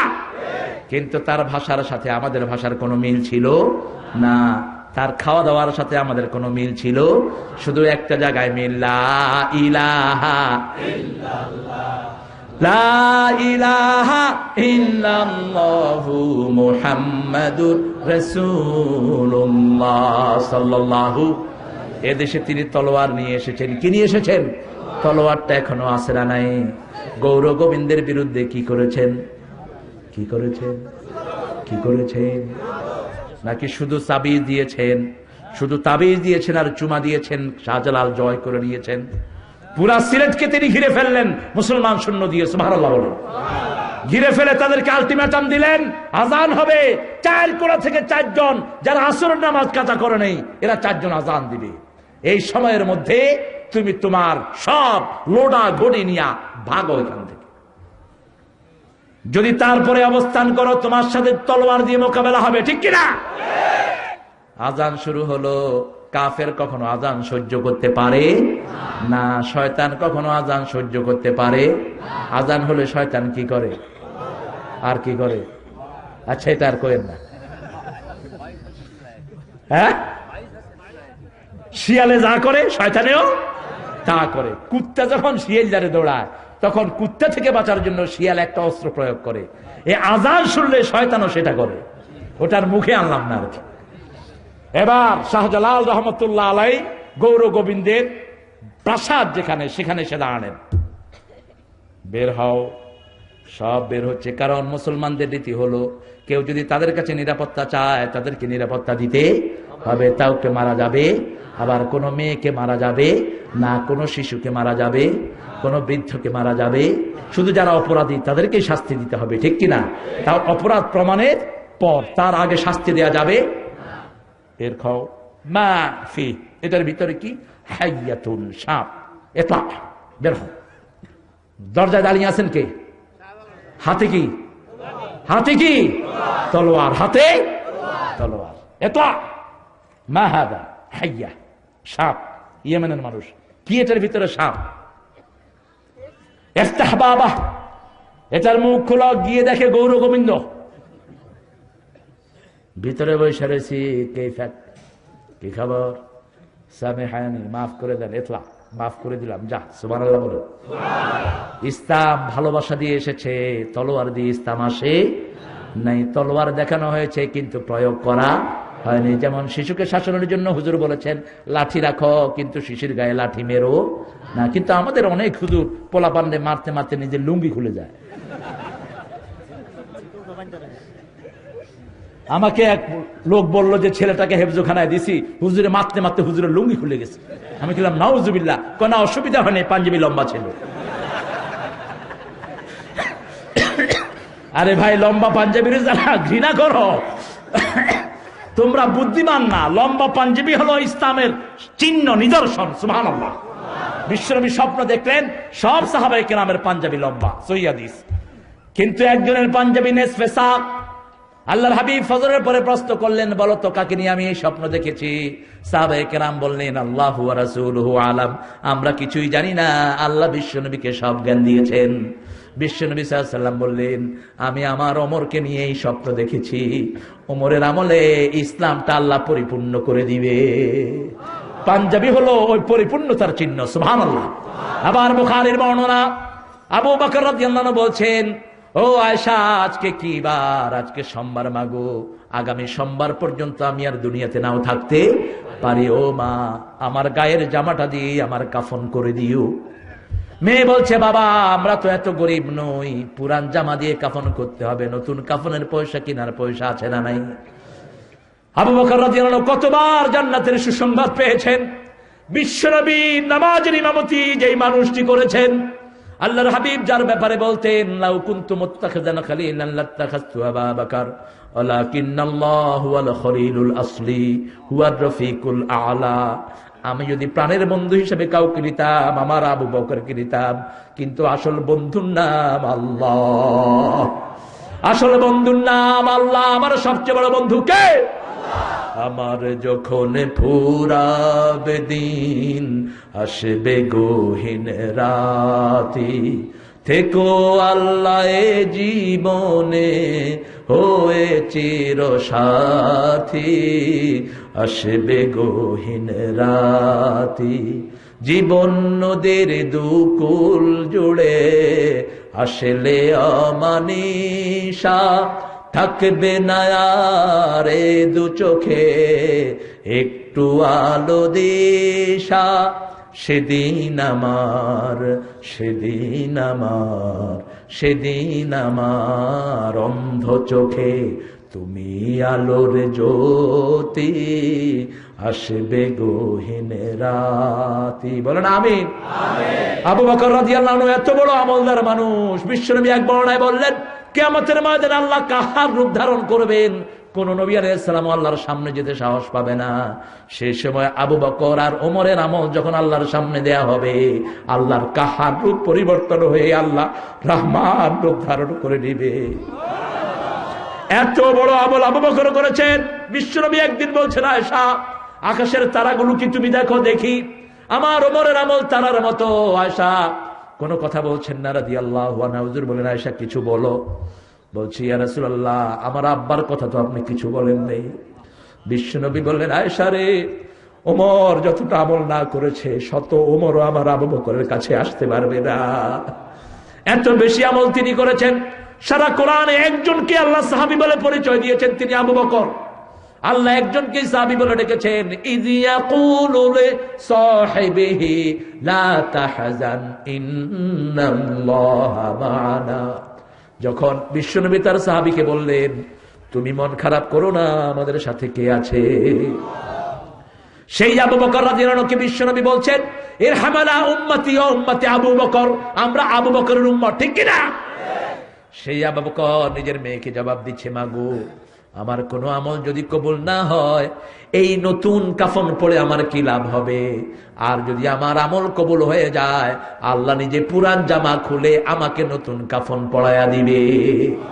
দুনিয়ার নতুন মানুষের জন্য নতুন কাপড় রেখে দিও, আমার পুরান জামাটা দিয়ে আমার কাফন করে দিও। এই জন্য তিনি যখন দুনিয়া থেকে বিদায় হন, তার গায়ের জামা দিয়েই তাকে বিদায় করা হয়েছে। আল্লাহু আকবার। লম্বা জামার ফজিলত আছে না নাই? আবার সতর ঢাকার জন্য এটার বিকল্প কোন জিনিস নেই। বিশ্বনবী এক বর্ণনায় বলেছেন, পিছন লম্বা জামা তোমরা পরবা, পিছন লম্বা জামাগুলো সবচেয়ে মডেস্ট, সবচেয়ে শালীন, সবচেয়ে সুন্দর। আপনি একটা শার্ট যত লম্বাই হয় সেজদায় গেলে পিছনটা ঢাকে না, কিন্তু একটা পাঞ্জাবি যত শর্টই হোক পিছনে একটা আলাদা কাপড় আছে না নাই? কথা বলেন না কেন? এখন আমার মায়েরা, আমার বোনেরা, আমার মেয়েরা ছোট কামিজ এসেছে তাদের বাজারে, মারা তোমরা এগুলো পরবা না, এগুলো তোমাদের সতরের জন্য অত্যন্ত আপত্তিকর, ঠিক কিনা? তোমরা লম্বা কামিজ পরবে যেটা তোমাদের সৌন্দর্য বাড়িয়ে দিবে। ওই যে ভারতে কোন ড্রেস হয় এগুলো তোমাদের অনুসরণযোগ্য নয়, তোমরা অনুসরণ করবা মা আয়েশার কাপড়, মা খাদিজার কাপড়, ঠিক কিনা? এমন কোন বোরকা পরবা না যেগুলো শরীরের সাথে লেগে থাকে, সৌন্দর্য বাড়ায়। ওমর ফারুকের খেলাফতে তিনি পরিষ্কার কাপড় পরেও মেয়েদেরকে বাহিরে বের হতে দিতেন না।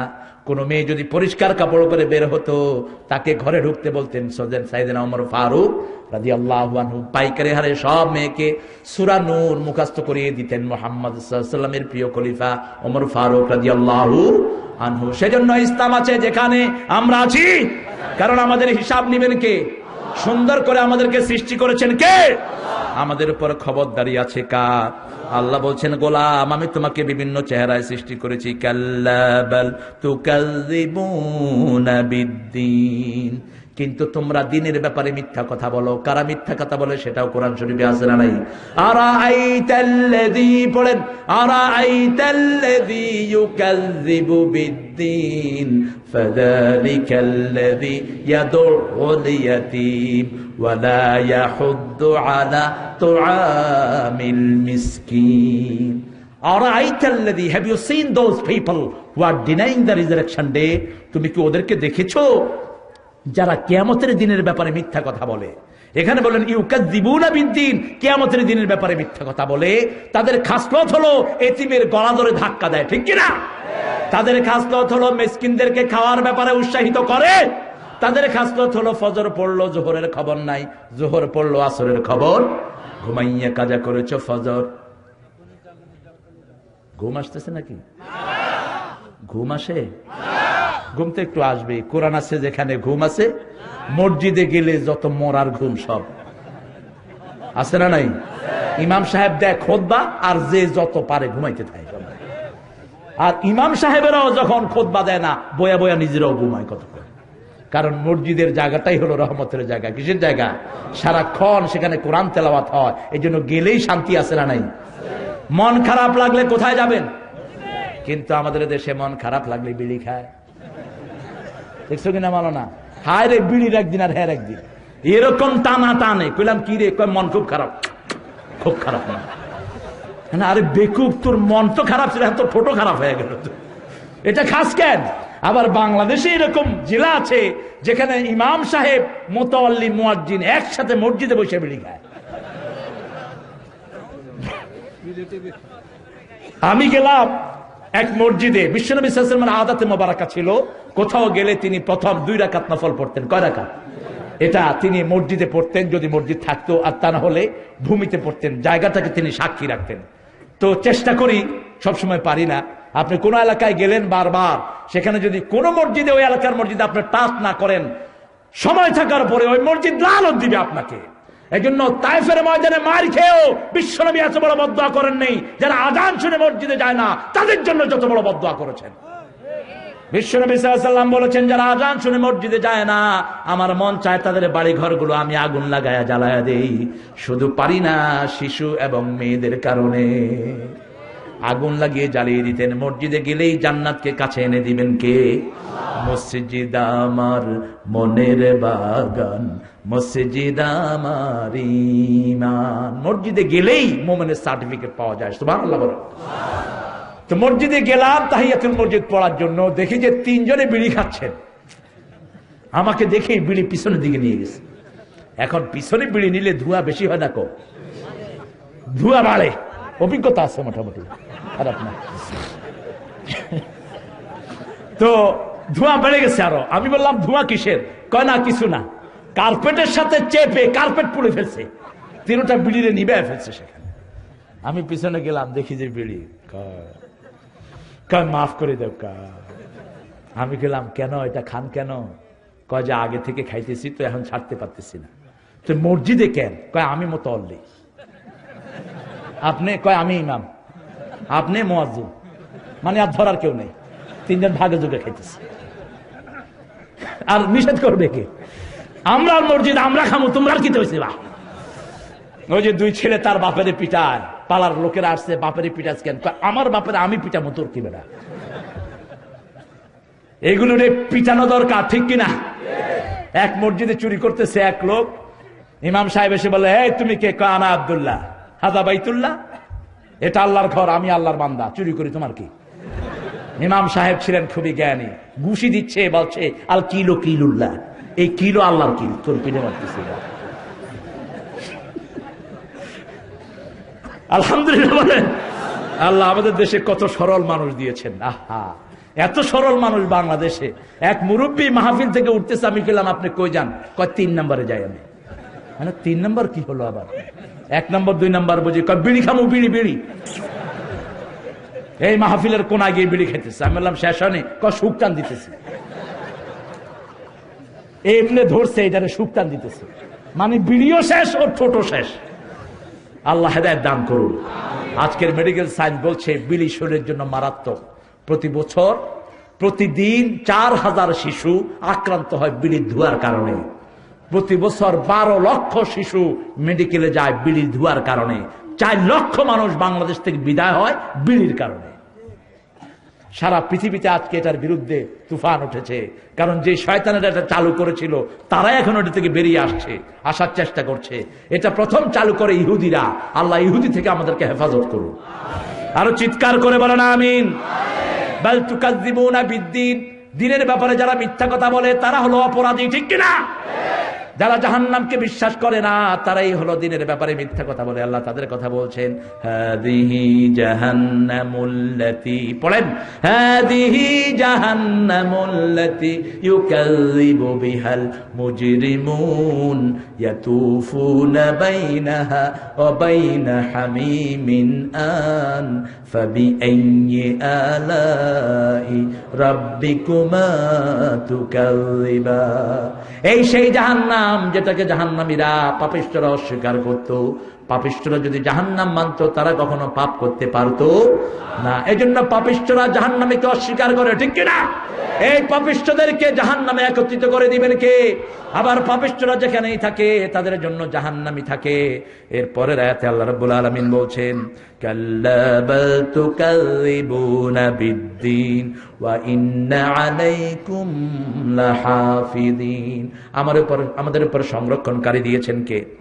আমাদেরকে সব সময় দেখেন এরকম পাহারাদার আছে না নাই? সবচেয়ে বড় পাহারাদার কে? কেরামুন কাতিবিন আছেন না নাই?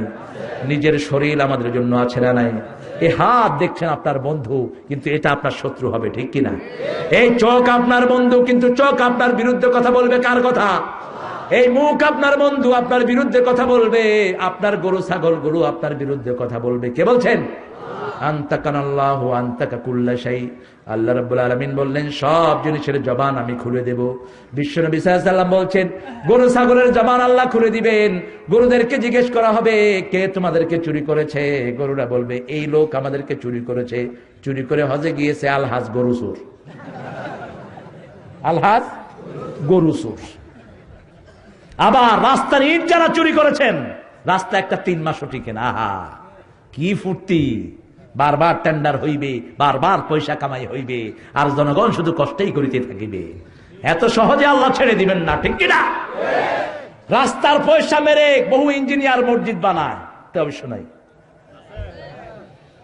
আর মসজিদের হুজুররা কয় আল্লাহ ইঞ্জিনিয়ার সাহেবরে জান্নাত দিয়ে দিও।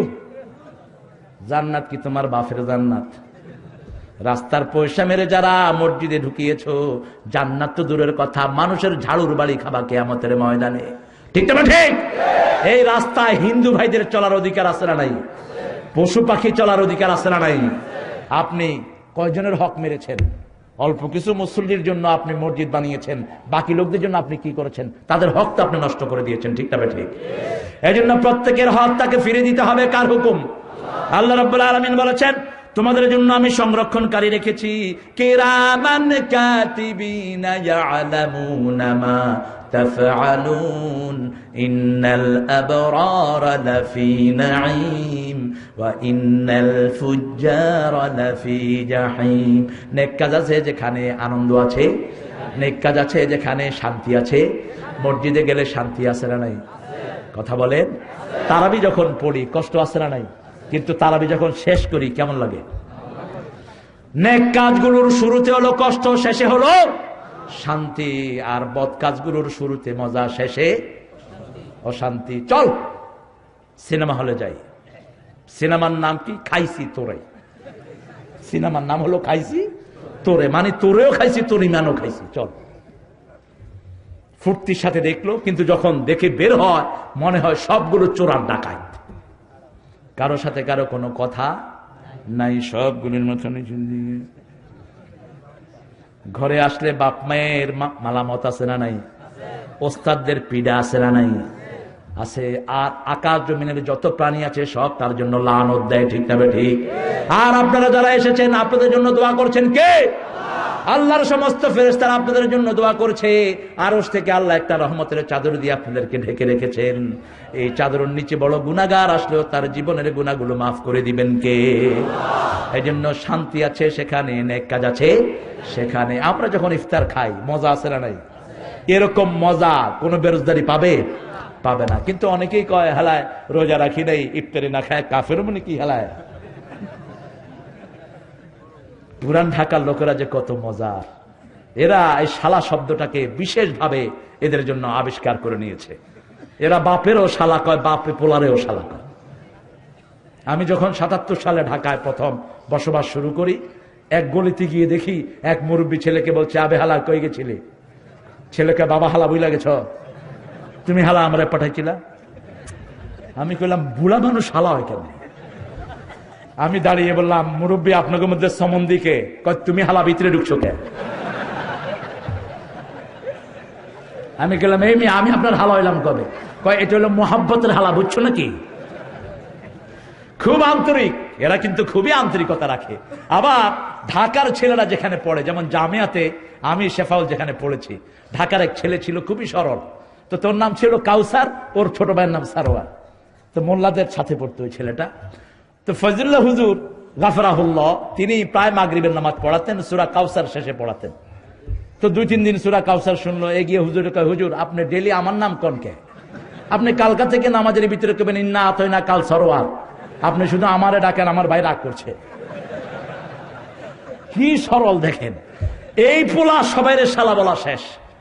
হুজুরের কাছে আমরা বিচার দিলাম, হুজুর এই ছেলে আমাদেরকে শুধু শালা বলে। হুজুর তাকে ডাকছে, তুমি নাকি সবাইকে শালা কোন হালা আমার নামে বিচার দিচ্ছে? মানে এরা যে এত সরল, ওরা নিজে বুঝেই না যে এটা আমরা অন্য কিছু বলে ফেলছি। এটা আল্লাহ তাদেরকে মাফ করে দিবেন, ঠিক কিনা?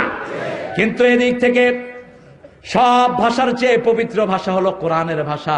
কোরআনের ভাষার চেয়ে পবিত্র কোনো ভাষা হতে পারে না। এজন্য কোরআন আছে যেখানে শান্তি আছে, ইসলামের ভিতরে আনন্দ আছে না নাই? আছে না নাই? আমাদের এই আনন্দ পবিত্র আনন্দ, ঠিক না ঠিক? যেমন বিশ্বনবী ইফতারি খেতে বসেছেন, খেয়ে খেয়ে খেজুরের দানাগুলো রাখছেন আলীর সামনে, রেখে বলছেন, এই মেহমানেরা দেখেন আলী কত খাইছে দেখেন। আলী রাদিয়াল্লাহু আনহু জামাই মানুষ, কয় শুনেন মেহমানেরা, আমি দানা রেখে দিয়েছি, আমার আব্বা দানা দুনা সব খায়া ভালাইছে।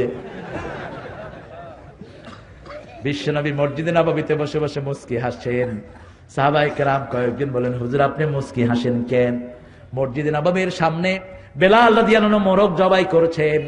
বিশ্বনবী বলছেন, উনজুর আল মুয়াজ্জিনু ইয়াজবাহুল মুয়াজ্জিন, এক মুয়াজ্জিন আরেক মুয়াজ্জিনকে জবাই করে দিচ্ছে, এই জন্য আমি হাসতেছি। মোরগ আজান দেয়, বেলালও আজান দেয়, তো মুয়াজ্জিন কি করতেছে? জবাই করে দিচ্ছে। কি সুন্দর! তিনি খুব এত শিক্ষণীয় বিশ্বনবীর জীবনী। আবার মা আয়েশার সাথে তিনি দৌড় দিতেন মরুভূমিতে, বিবিদের অধিকার কিভাবে দিয়েছেন দেখেন। আমরা হুজুররা যদি কোনো বউলয়া দৌড়াই, চাকরিও শেষ, ইমামতিও শেষ। মানছে দৌড়ায় একেবারে হুজুরের মাথা খারাপ হয়েছে, হুজুরের বাঁধ, ঠিক কিনা? কোন বিপদে আমরা আছি! জোরে সাইকেল চালাইছে এক হুজুর, তার ইমামতি শেষ। আমার কাছে এসে বললো যে আমার মতো আমার বের করে দিচ্ছে, আমি নাকি সাইকেল খুব জোরে চালাই। আমি বললাম, তুই তো জোরে সাইকেল চালাবি, তুই জোয়ান মানুষ, ও বুড়া মানুষ, ও তো সাইকেলে উঠতে পারে না। কয় আপনি একটু সুরাহা করেন। আমি মুতাল্লিকে ডাকলাম, ডেকে বললাম, বাবাজি আপনি চাকরি থেকে বাদ দিচ্ছেন কেন? কয় এত জোরে সাইকেল মানুষও চালায়? ইমাম সাহেব মানুষ আস্তে আস্তে হাঁটবে, এত জোরে সাইকেল চালায়? আমি গেলাম, সাইকেল জোরে চালানো তো কোনো নিষেধ নাই। বিশ্বনবী এত জোরে ঘোড়া চালাতেন, ঘোড়ার ধুলা দেখা যেত, কিচ্ছু দেখা যেত না। আল্লাহু আকবার। আবার হুজুর যখন হাঁটতেন, সাহাবায়ে কেরাম পিছনে দৌড়াতে থাকতেন, মনে হতো তিনি উপরে থেকে নিচের দিকে নামছেন, এত জোরে হাঁটতেন মুহাম্মদ সাল্লাল্লাহু আলাইহি সাল্লাম। কার যার শক্তি বেশি তার হাঁটাও জোরে, যার শক্তি কম তার হাঁটাও কম। বিশ্বনবীর গায়ে শক্তি ছিল, 8 জন জান্নাতি তরুণের শক্তি ছিল বিশ্বনবীর গায়ে। 8 জন জান্নাতি তরুণ মানে হলো দুনিয়ার 4000 মোহাম্মদ আলীর শক্তি একা বিশ্বনবীর শরীরে ছিল। আল্লাহু আকবার। এজন্য তিনি যখন কাউকে একটু খোঁচা মেরেছেন, সে দুনিয়া থেকে বিদায় হয়ে গেছে, ঠিক কিনা? উহুদের ময়দানে আমার নবীর গায়ে আক্রমণ করতে এসেছে এক কাফের, শুধু তলোয়ার দিয়ে তার এখানে একটু খোঁচা দিয়েছেন, খোঁচার সাথে সাথে সেই দুনিয়া থেকে বিদায় হয়ে গেছে। আবার সৌদি আরবের সবচেয়ে বড় কুস্তিগির যে ছিল, তাকে 3 বার আছাড় মেরেছেন মুহাম্মদ সাল্লাল্লাহু। সে মদিনায় ছিল, মনে আছে না? মদিনাতে সে কুস্তি করতো প্রতিদিন সকালে। বিশ্বনবী সাল্লাল্লাহু আলাইহি ওয়াসাল্লাম যখন মদিনায় গেলেন, সাহাবায়ে কেরাম পাহারা দিয়ে রাখতো যাতে হুজুর ওর সামনে না যায়, কারণ সে বলেছে আমাকে যে পরাজিত করতে পারবে আমি তার ধর্ম গ্রহণ করব। বিশ্বনবী সকালবেলায় হাঁটতে হাঁটতে তার সামনে গিয়ে হাজির। সে দেখেই আমার নবীকে চিনে ফেললেন, কারণ এমন জ্যোতিষময় চেহারা দেখেই যে কোনো লোক চিনে ফেলতো। এত সুন্দর চেহারা পৃথিবীতে আর কারো হতে পারে? চাঁদের চেয়ে সুন্দর তুমি নবী আমার কামলিওয়ালা, চাঁদের চেয়ে সুন্দর তুমি নবী আমার কামলিওয়ালা, সুখে দুঃখে দুরুদ পড়ো নবী আমার সাল্লে আলা, চাঁদের চেয়ে সুন্দর তুমি নবী আমার কামলিওয়ালা সাল্লাল্লাহু। আমরা বড় কষ্ট করে করে আপনার কোরআনের মাহফিল জিয়ে রেখেছি, কত কষ্ট করে আজকে কোরআনের মাহফিল করতে হয়, ঠিক কিনা? গানের আসরের জন্য 44 ধারা নাই, নাটকের জন্য কোনো 44 ধারা, পূজা পার্বণের জন্য অনুদান আছে, কিন্তু কোরআনের বাগানে এই কাপাসিয়াতেও আমার মাহফিলে 44 ধারা জারি হয়েছে, ঠিক না? তোমরা যারা 44 ধারা জারি করেছো, আমরা তোমাদেরকে এমনি ছেড়ে দেব না। আবার 30-40 হাজার লোককে কোরআন শোনা থেকে বঞ্চিত করেছো, কিয়ামতের ময়দানে তোমাদের বিরুদ্ধে 40 হাজার লোক আসামির কাঠগড়ায় তোমাদেরকে দাঁড়িয়ে দিবে, ঠিক কিনা? এই জন্য কোরআন আছে যেখানে আমরা আছি, কোরআন নাই যেখানে আমরা নাই। আমি দেখেছি কাপাসিয়াতে একটা গণজোয়ার, এত মাহফিল বাংলাদেশের অন্য কোন থানায় হয় না, এমন কোন গ্রাম নাই যেখানে মাহফিল নাই, ঠিক কিনা? কিন্তু প্রতিদিন মানুষের আছে না নাই, একটু বিরক্তও নাই, একটু ভালো লাগলেই চলে যাচ্ছে দলে দলে। আল্লাহ সবাইকে কবুল করুন, আরো চিৎকার করে বলি আমিন। বিশ্বনবী সাল্লাল্লাহু আলাইহি সাল্লাম বললেন, শুনেছি তুমি নাকি বিরাট কুস্তিগীর। হ্যাঁ ঠিকই শুনেছেন, আপনি আমার সাথে লাগবেন? হুজুর বললেন, তুই লাগবি? কয় হ লাগুম। কয় তুই আগে ধরবি না আমি আগে ধরুম? কয় আপনি ধরেন। হুজুর কয় না বেড়া তুই ধর। কারণ প্রত্যেকের শক্তি সম্পর্কে নিজের জানা আছে না নাই? আমার শক্তি সম্পর্কে আমি জানি না? জানি। বিশ্বনবীর শক্তি সম্পর্কে হুজুরের জ্ঞান আছে না নাই? সুবহানাল্লাহ কইবেন না? কি নবীর রহমা আলাইহিস সালাম। আল্লাহু আকবার। ধর ধর, তোর মতো তেলিচোরা ধর। এদিক থেকে সাহাবায়ে কেরাম তো পেরেশান। হুজুর গেলেন কোথায়? যেখানে ভাগের ভয় সেখানে গিয়ে দেখে যে তার সামনে হাজির। সাহাবায়ে কেরামের মন কাঁপতেছে, কি না কি হয়। ধর ধরছনি? হ্যাঁ ধরছি। ব্যাঙের মতো গিয়ে 3-4 আছাড় খেয়ে পড়েছে। এখন উইঠা কয় আমি ধরি নাই। কাফেররা মিথ্যুক হয়। কাফেররা কি হয়? মিথ্যুক হয়। হুজুর বলেন আবার ধর। কোন হাত ধরবি? ধর। আরেক আছাড় দিলেন। এবার কয় হুজুর দান দান 3 দান। আগে বলল হুজুর আমাকে যদি আপনি হারাতে পারেন আপনার ধর্ম আমি গ্রহণ করব। তৃতীয় আছাড় দিলেন মুহাম্মদ সাল্লাল্লাহু। এবার হুজুর বললেন তোমার ওয়াদা তুমি পূর্ণ করো। কয় এমন আছাড় দিচ্ছেন কথাই হইতে পারতেছে না। কাফেররা মিথ্যুক হয়। কাফেররা কি হয়? মিথ্যুক হয়। আমাদের উপরে কাফেরদের প্রভাব আছে না নাই? কথা বলেন না কেন? বিভিন্ন ফন্দি দিয়ে আমাদের জিনিসগুলো বাগায় নেয়, ঠিক না বেটি? কিন্তু আমাদেরকে কোনো কিছুই দেয় না।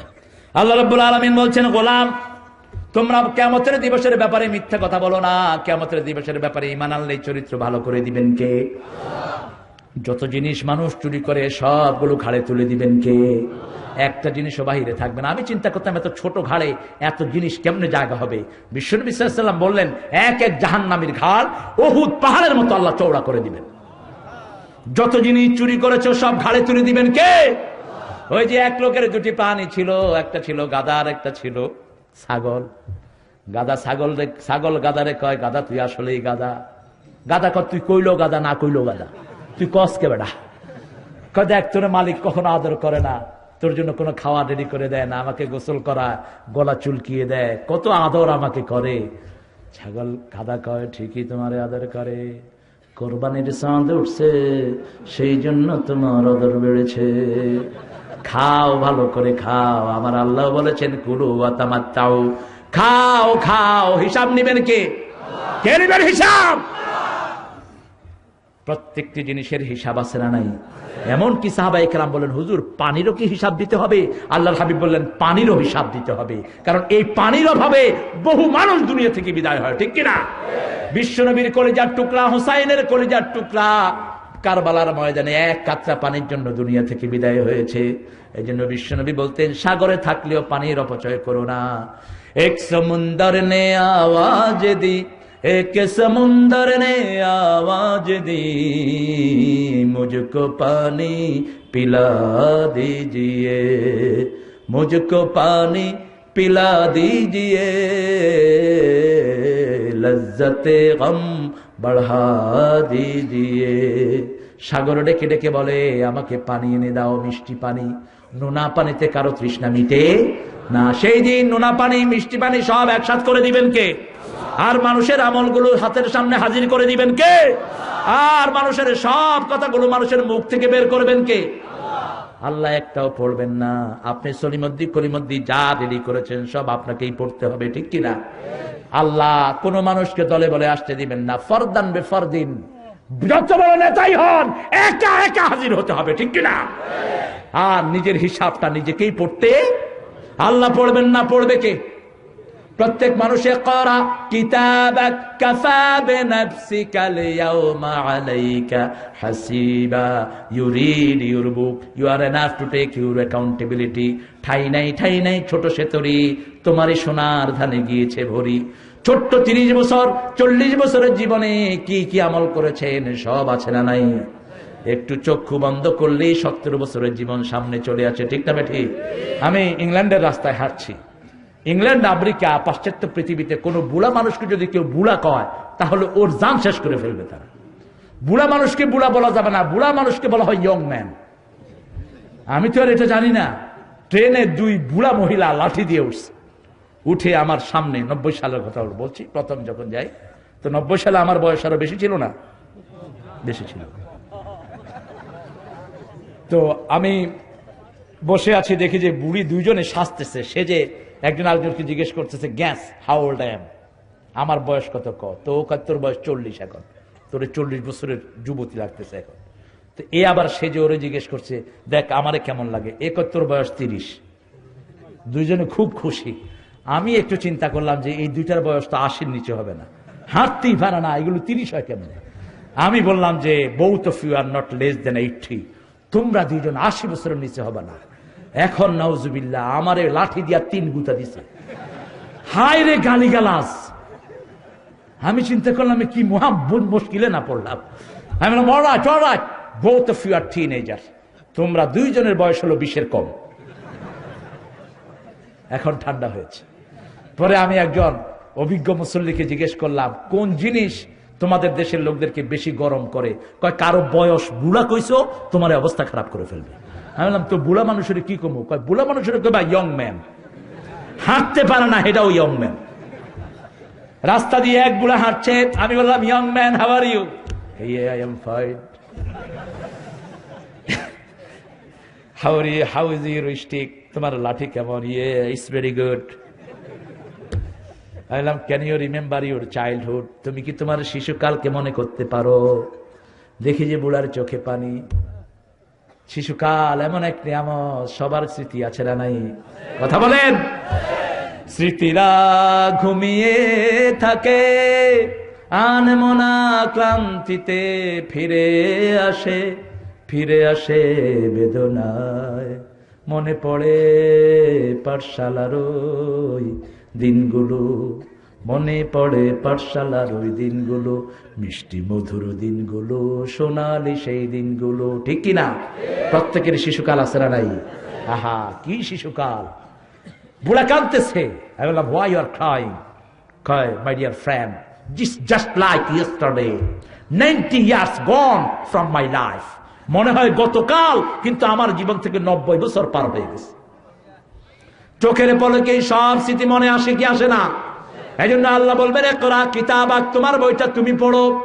আমরা যারা 5 ওয়াক্ত নামাজ পড়ি, আমাদের বই খুলে আমরা দেখবো আউযু বিল্লাহি মিনাশ শাইতানির রাজিম। কারণ আমাদের সকাল হয় কোরআন দিয়ে, ঠিক না ঠিক? আবার আমাদের আমলনামায় ওযু আছে না নাই? আর যাদের আমলনামায় ওযু নাই, রবীন্দ্রসঙ্গীত এরকম লোক আছে না নাই? সকাল বেলায় উঠে আমারও পরানো যাহা চায়, আছে না নাই? সকাল বেলায় উঠে সারগা গামামা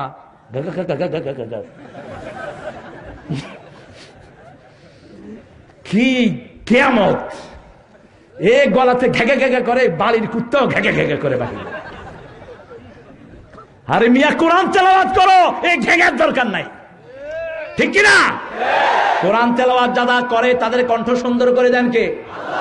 গত 10-12 বছর আমি ইংল্যান্ডে কারিবাসের ওস্তাদের সাথে একসাথে হই রমজানে। তার নাম হলো সৈয়দ আবু আমের, মিশরের সবচেয়ে বড় কারি।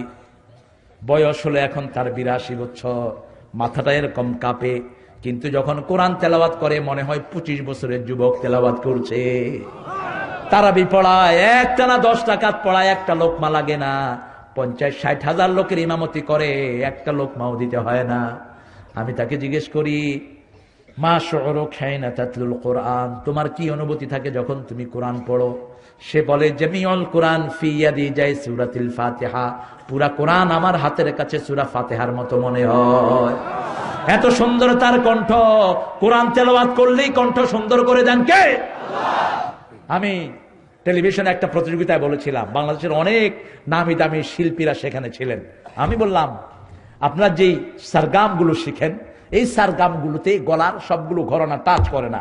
গলাতে 7টা ঘরনা থাকে যেখান থেকে সুর বের হয়। কয়টা ঘরনা? 7টা ঘরনা থাকে। কোরআন তেলাওয়াত যদি কেউ সুন্দর করে করে, এই 7টা ঘরনা তার পরিষ্কার হয়ে যায়। এই জন্য সে যেতেই পড়ে সুন্দর লাগে, ঠিক কিনা? যত পড়ে তত গলা কি হয়? সুন্দর হয়। তারাবিতে যখন হুজুর নামাজ শুরু করে মনে হয় কিছু দূর গিয়া পড়ে যাব, কিন্তু যত তারাবি বাড়ে তেলাওয়াত তত সুন্দর হয়। এই সুন্দরটা করে দেন কে? সেজন্য কোরআন আছে যেখানে শান্তি আছে। কিরামান কাতিবিন ইয়ালামুনা মা তাফআলুন, তুমি যা করো আমি যা করি সব আল্লাহর দরবারে রেকর্ড রেখে দিয়েছেন কে? কিরামান কাতিবিন দিয়েছেন, ইন্নাল আবরারা লাফি নাঈম ওয়া ইন্নাল ফুজ্জারা লাফি জাহিম। একটা খুনির আসামি সব সময় সে কষ্টে থাকে, ঠিক কিনা? কথা বলেন না? একটা খুনির আসামির চেহারা দেখলে বোঝা যায় কিনা? কথা বলেন না? বোঝা যায় কিনা? বাংলাদেশে যতগুলো খুন হয়েছে, আপনি এই কাপাসের আশেপাশে যারা খুন করেছে, আপনি চোখ বুলিয়ে দেখেন তো এরা 10-15 বছর টিকে ছিল না? এর মধ্যে আল্লাহ শেষ করে দিয়েছে। এর মধ্যে আল্লাহ শেষ করে দিয়েছে। কোন অপরাধী জমিনে স্থায়ী হতে পারে? কারণ আল্লাহ বলেছেন, জমিন আমার, আমি আমার উপরে জুলুম হারাম করেছি। আমার সৃষ্টির উপরে যারা জুলুম করবে তাদেরকে এই জমিন থেকে চিরতরে হারাম করে দিবেন কে? এই জন্য নেককার আছে যেখানে শান্তি আছে, বদকার আছে যেখানে কিলাকিলি, সেখানে সিনেমা হলে কিলাকিলি আছে না নাই? গানের অনুষ্ঠানে কিলাকিলি আছে না নাই? গানের অনুষ্ঠানে কিলাকিলি বোধহয় হয় না, কাপাসিয়াতে তো হয় না, কাপাসিয়াতে লোকেরা খুবই ভালো। যাত্রা অনুষ্ঠানে কিলাকিলি আছে না নাই? হা হা। আবার ওরসের অনুষ্ঠানে মরা যাওয়ার ঘটনা আছে না নাই? মহাপবিত্র ওরসে মদ খাইয়া 15 জন ইন্তেকাল করিয়াছে, নাম হলো মহাপবিত্র ওরস। ছেলে মেয়ে যেখানে একসাথে থাকে সেটা জিনার পরিবেশ, সেখানে যাওয়া জায়েজ নাই। আমাদের এই মাহফিল মায়ের আছেন না নাই? পবিত্রতা আছে না নাই? যাওয়ার সময় আছে না নাই? এই পবিত্রতা বজায় রেখে দেন কে? আবার মসজিদে মেয়েরা আছে না নাই? সেজন্য ইসলাম আছে যেখানে আমরা আছি। কিয়ামতের দিবসের আমল আমাদের জোগাড় করতে হবে। বিশ্বনবী সাল্লাল্লাহু আলাইহি ওয়াসাল্লাম বলতেন, 5টা প্রশ্নের উত্তর দেয়া ছাড়া কোন মানুষের পা আল্লাহ কিয়ামতে নাড়াতে দিবেন না। লা ইয়াজালু কদমা বনি আদম হাত্তা ইউসালু আন খামস, হায়াতুকা ফীমা আফনাহু, শাবাবুকা ফীমা আবলাহু। জীবন কোন পথে কাজে লাগিয়েছো? কোন বেনামাজি নেতার সাথে জীবন কাজে লাগিয়েছো, মুশরিকের পিছনে লাইন ধরেছো, তোমার জীবন সমূলেই বরবাদ করে দিবেন কে? আবার জিজ্ঞেস করবেন যৌবন কোন পথে লাগিয়েছো? এখন জীবন যার যুদ্ধে যাওয়ার তার শ্রেষ্ঠ সময় না, এখন যৌবন যার ইবাদত করার তার শ্রেষ্ঠ সময়। কার কথা? শাবুন নাশা ফি ইবাদাতিল্লাহি আযজা ওয়া জাল। ওই যুবক আল্লাহর আরশের ছায়া তলে ছায়া পাবে, ওই যুবতী ছায়া পাবে যে যুবক যুবতী তার জীবন আল্লাহর ইবাদতে খরচ করেছে, ঠিক কি না? কাজ করব আল্লাহর খুশির জন্য আর আখিরাতের জন্য। যারা আখিরাতের জন্য কাজ করে তাদের নাম হলো মুমিন। তাদের নাম কি? মুমিন। এজন্য আখিরাতকে সবসময় চোখের সামনে রাখবো। আল্লাহ বলছেন, বিল আখিরাতি হুম ইউকিনুন। ইয়াকিন মানে হলো চোখে দেখে বিশ্বাস করা। আখিরাত যদি চোখের সামনে থাকে কোনো গুনার কাজ হবে না। আখিরাত চোখের সামনে থাকলে কারো হক মারবো না। আল্লাহ আখিরাতের কাজ করার জন্য আমাদেরকে কবুল করে নেন। আরো জোরে বলেন আমিন। আল্লাহুম্মা আমিন। লা ইলাহা ইল্লাল্লাহু ওয়াহদাহু লা শারীকা লাহু, লাহুল মুলকু ওয়া লাহুল হামদু ইউহয়ী ওয়া ইউমীত ওয়া হুয়া আলা কুল্লি শাইইন কাদির। লা ইলাহা ইল্লা হুয়াল হালিম সুবহানা রাব্বিল আরশিল আযীম। اللهم لا مانع لما آتيت ولا معطي لما منعت ولا ينفع ذا الجد منك الجد. اللهم صل وسلم على نبينا محمد وعلى آله وصحبه وبارك وسلم. ربنا ظلمنا أنفسنا وإن لم تغفر لنا وترحمنا لنكونن من الخاسرين. ربنا آتنا في الدنيا حسنة وفي الآخرة حسنة وقنا عذاب النار.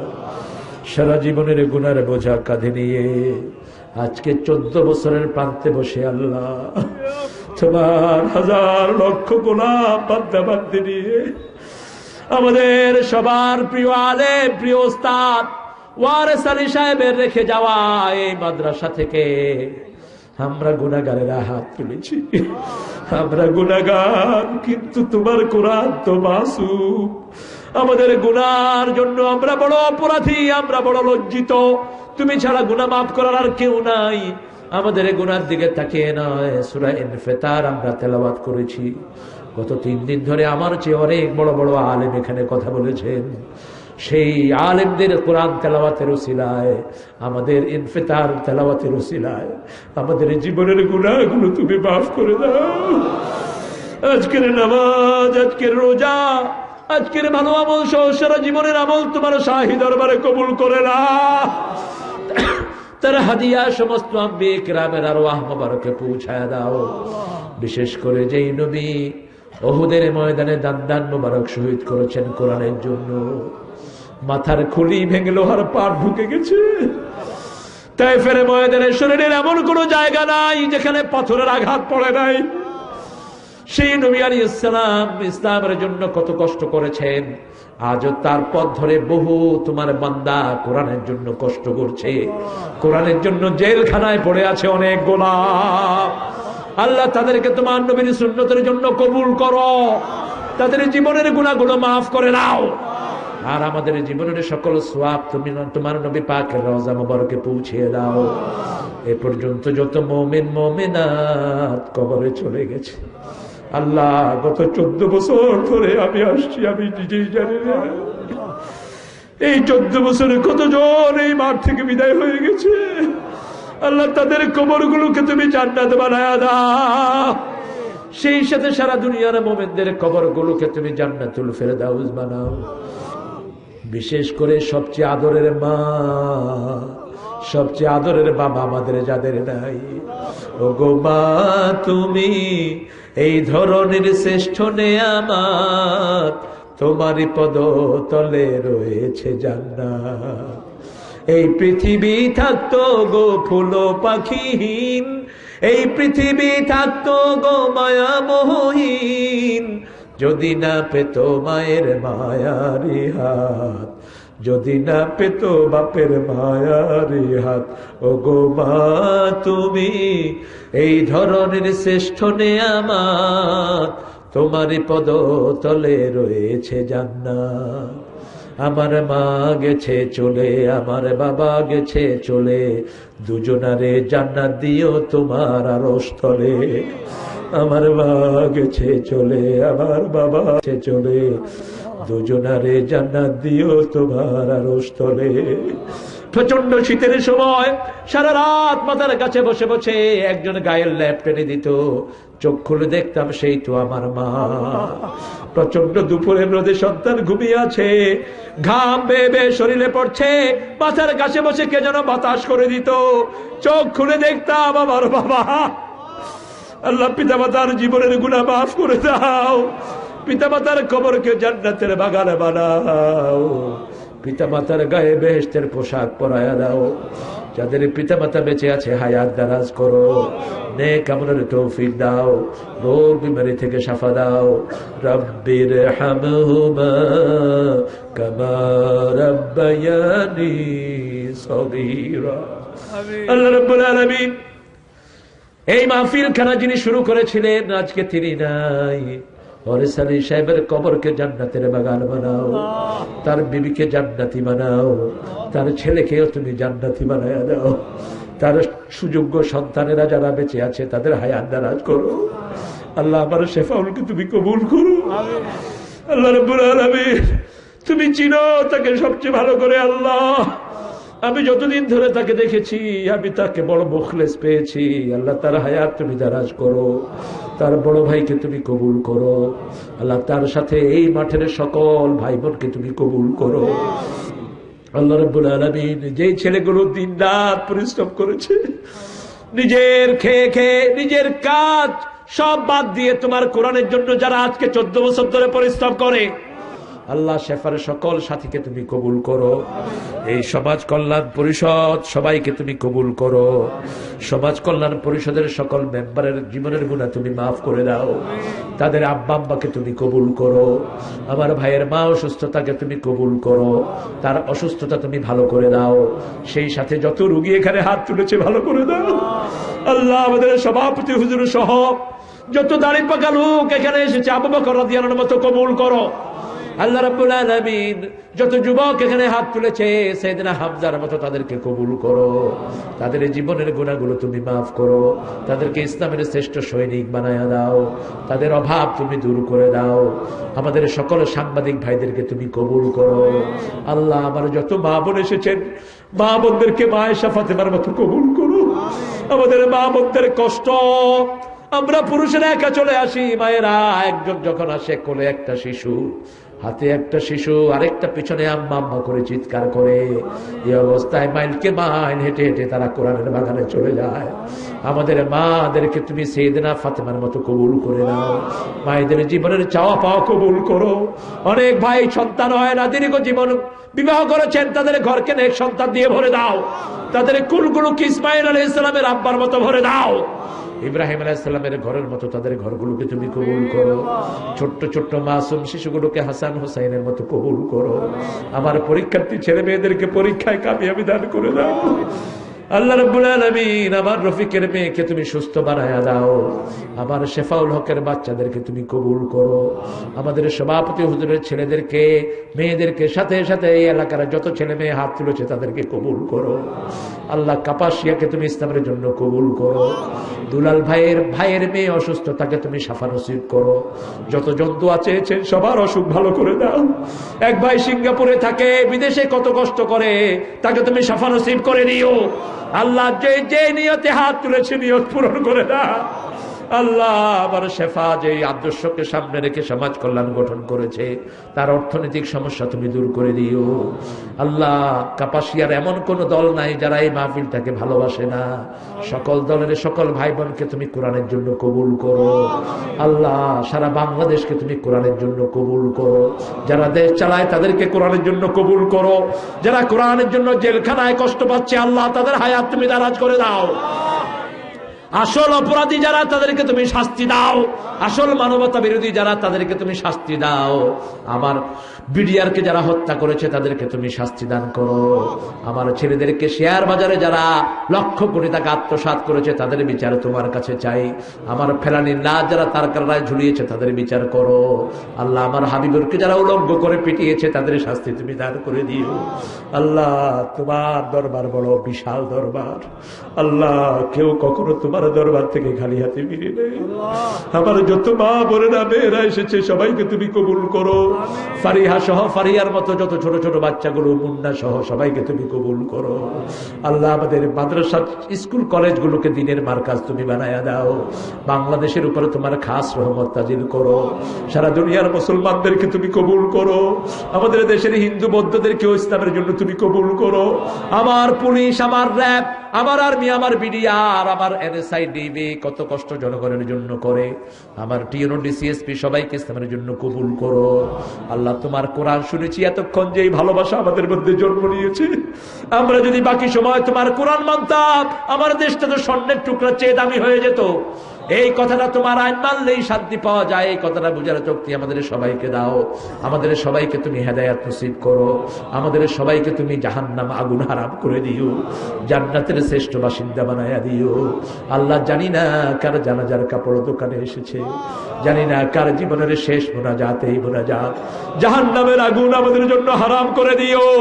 আমাদের ছেলে মেয়েদেরকে তোমার কোরআনের শ্রেষ্ঠ পথিক বানায়া দিও। আমাদের ছেলে মেয়েদেরকে নামাজি পর্দাশীলা বানায়া দিও। আল্লাহ চাইতে পারি না, তোমার তো দেয়ার ক্ষমতা অপরিসীম। তোমার নবী সাল্লাল্লাহু আলাইহি ওয়াসাল্লাম যা চেয়েছেন তুমি আমাদেরকে তা দাও। এই মাহফিল খানাকে কিয়ামত পর্যন্ত দায়েম ও কায়েম করে দিও। আল্লাহ যাদের মৃত্যু ঘোষণা হয়ে গেছে আমরা জানি না, তাদেরকে তুমি শাহাদাতের মওত দান করে দিও। আমরা সবাই তোমার কাছে সুমাইয়ার মওত চাই, আমরা সবাই হামজার মওত চাই। আল্লাহ যেই দিন মালাকাল মওত দুয়ারে আসবে আমাদের সবার জবানে জারি করে দিও লা ইলাহা ইল্লাল্লাহু মুহাম্মাদুর রাসূলুল্লাহ।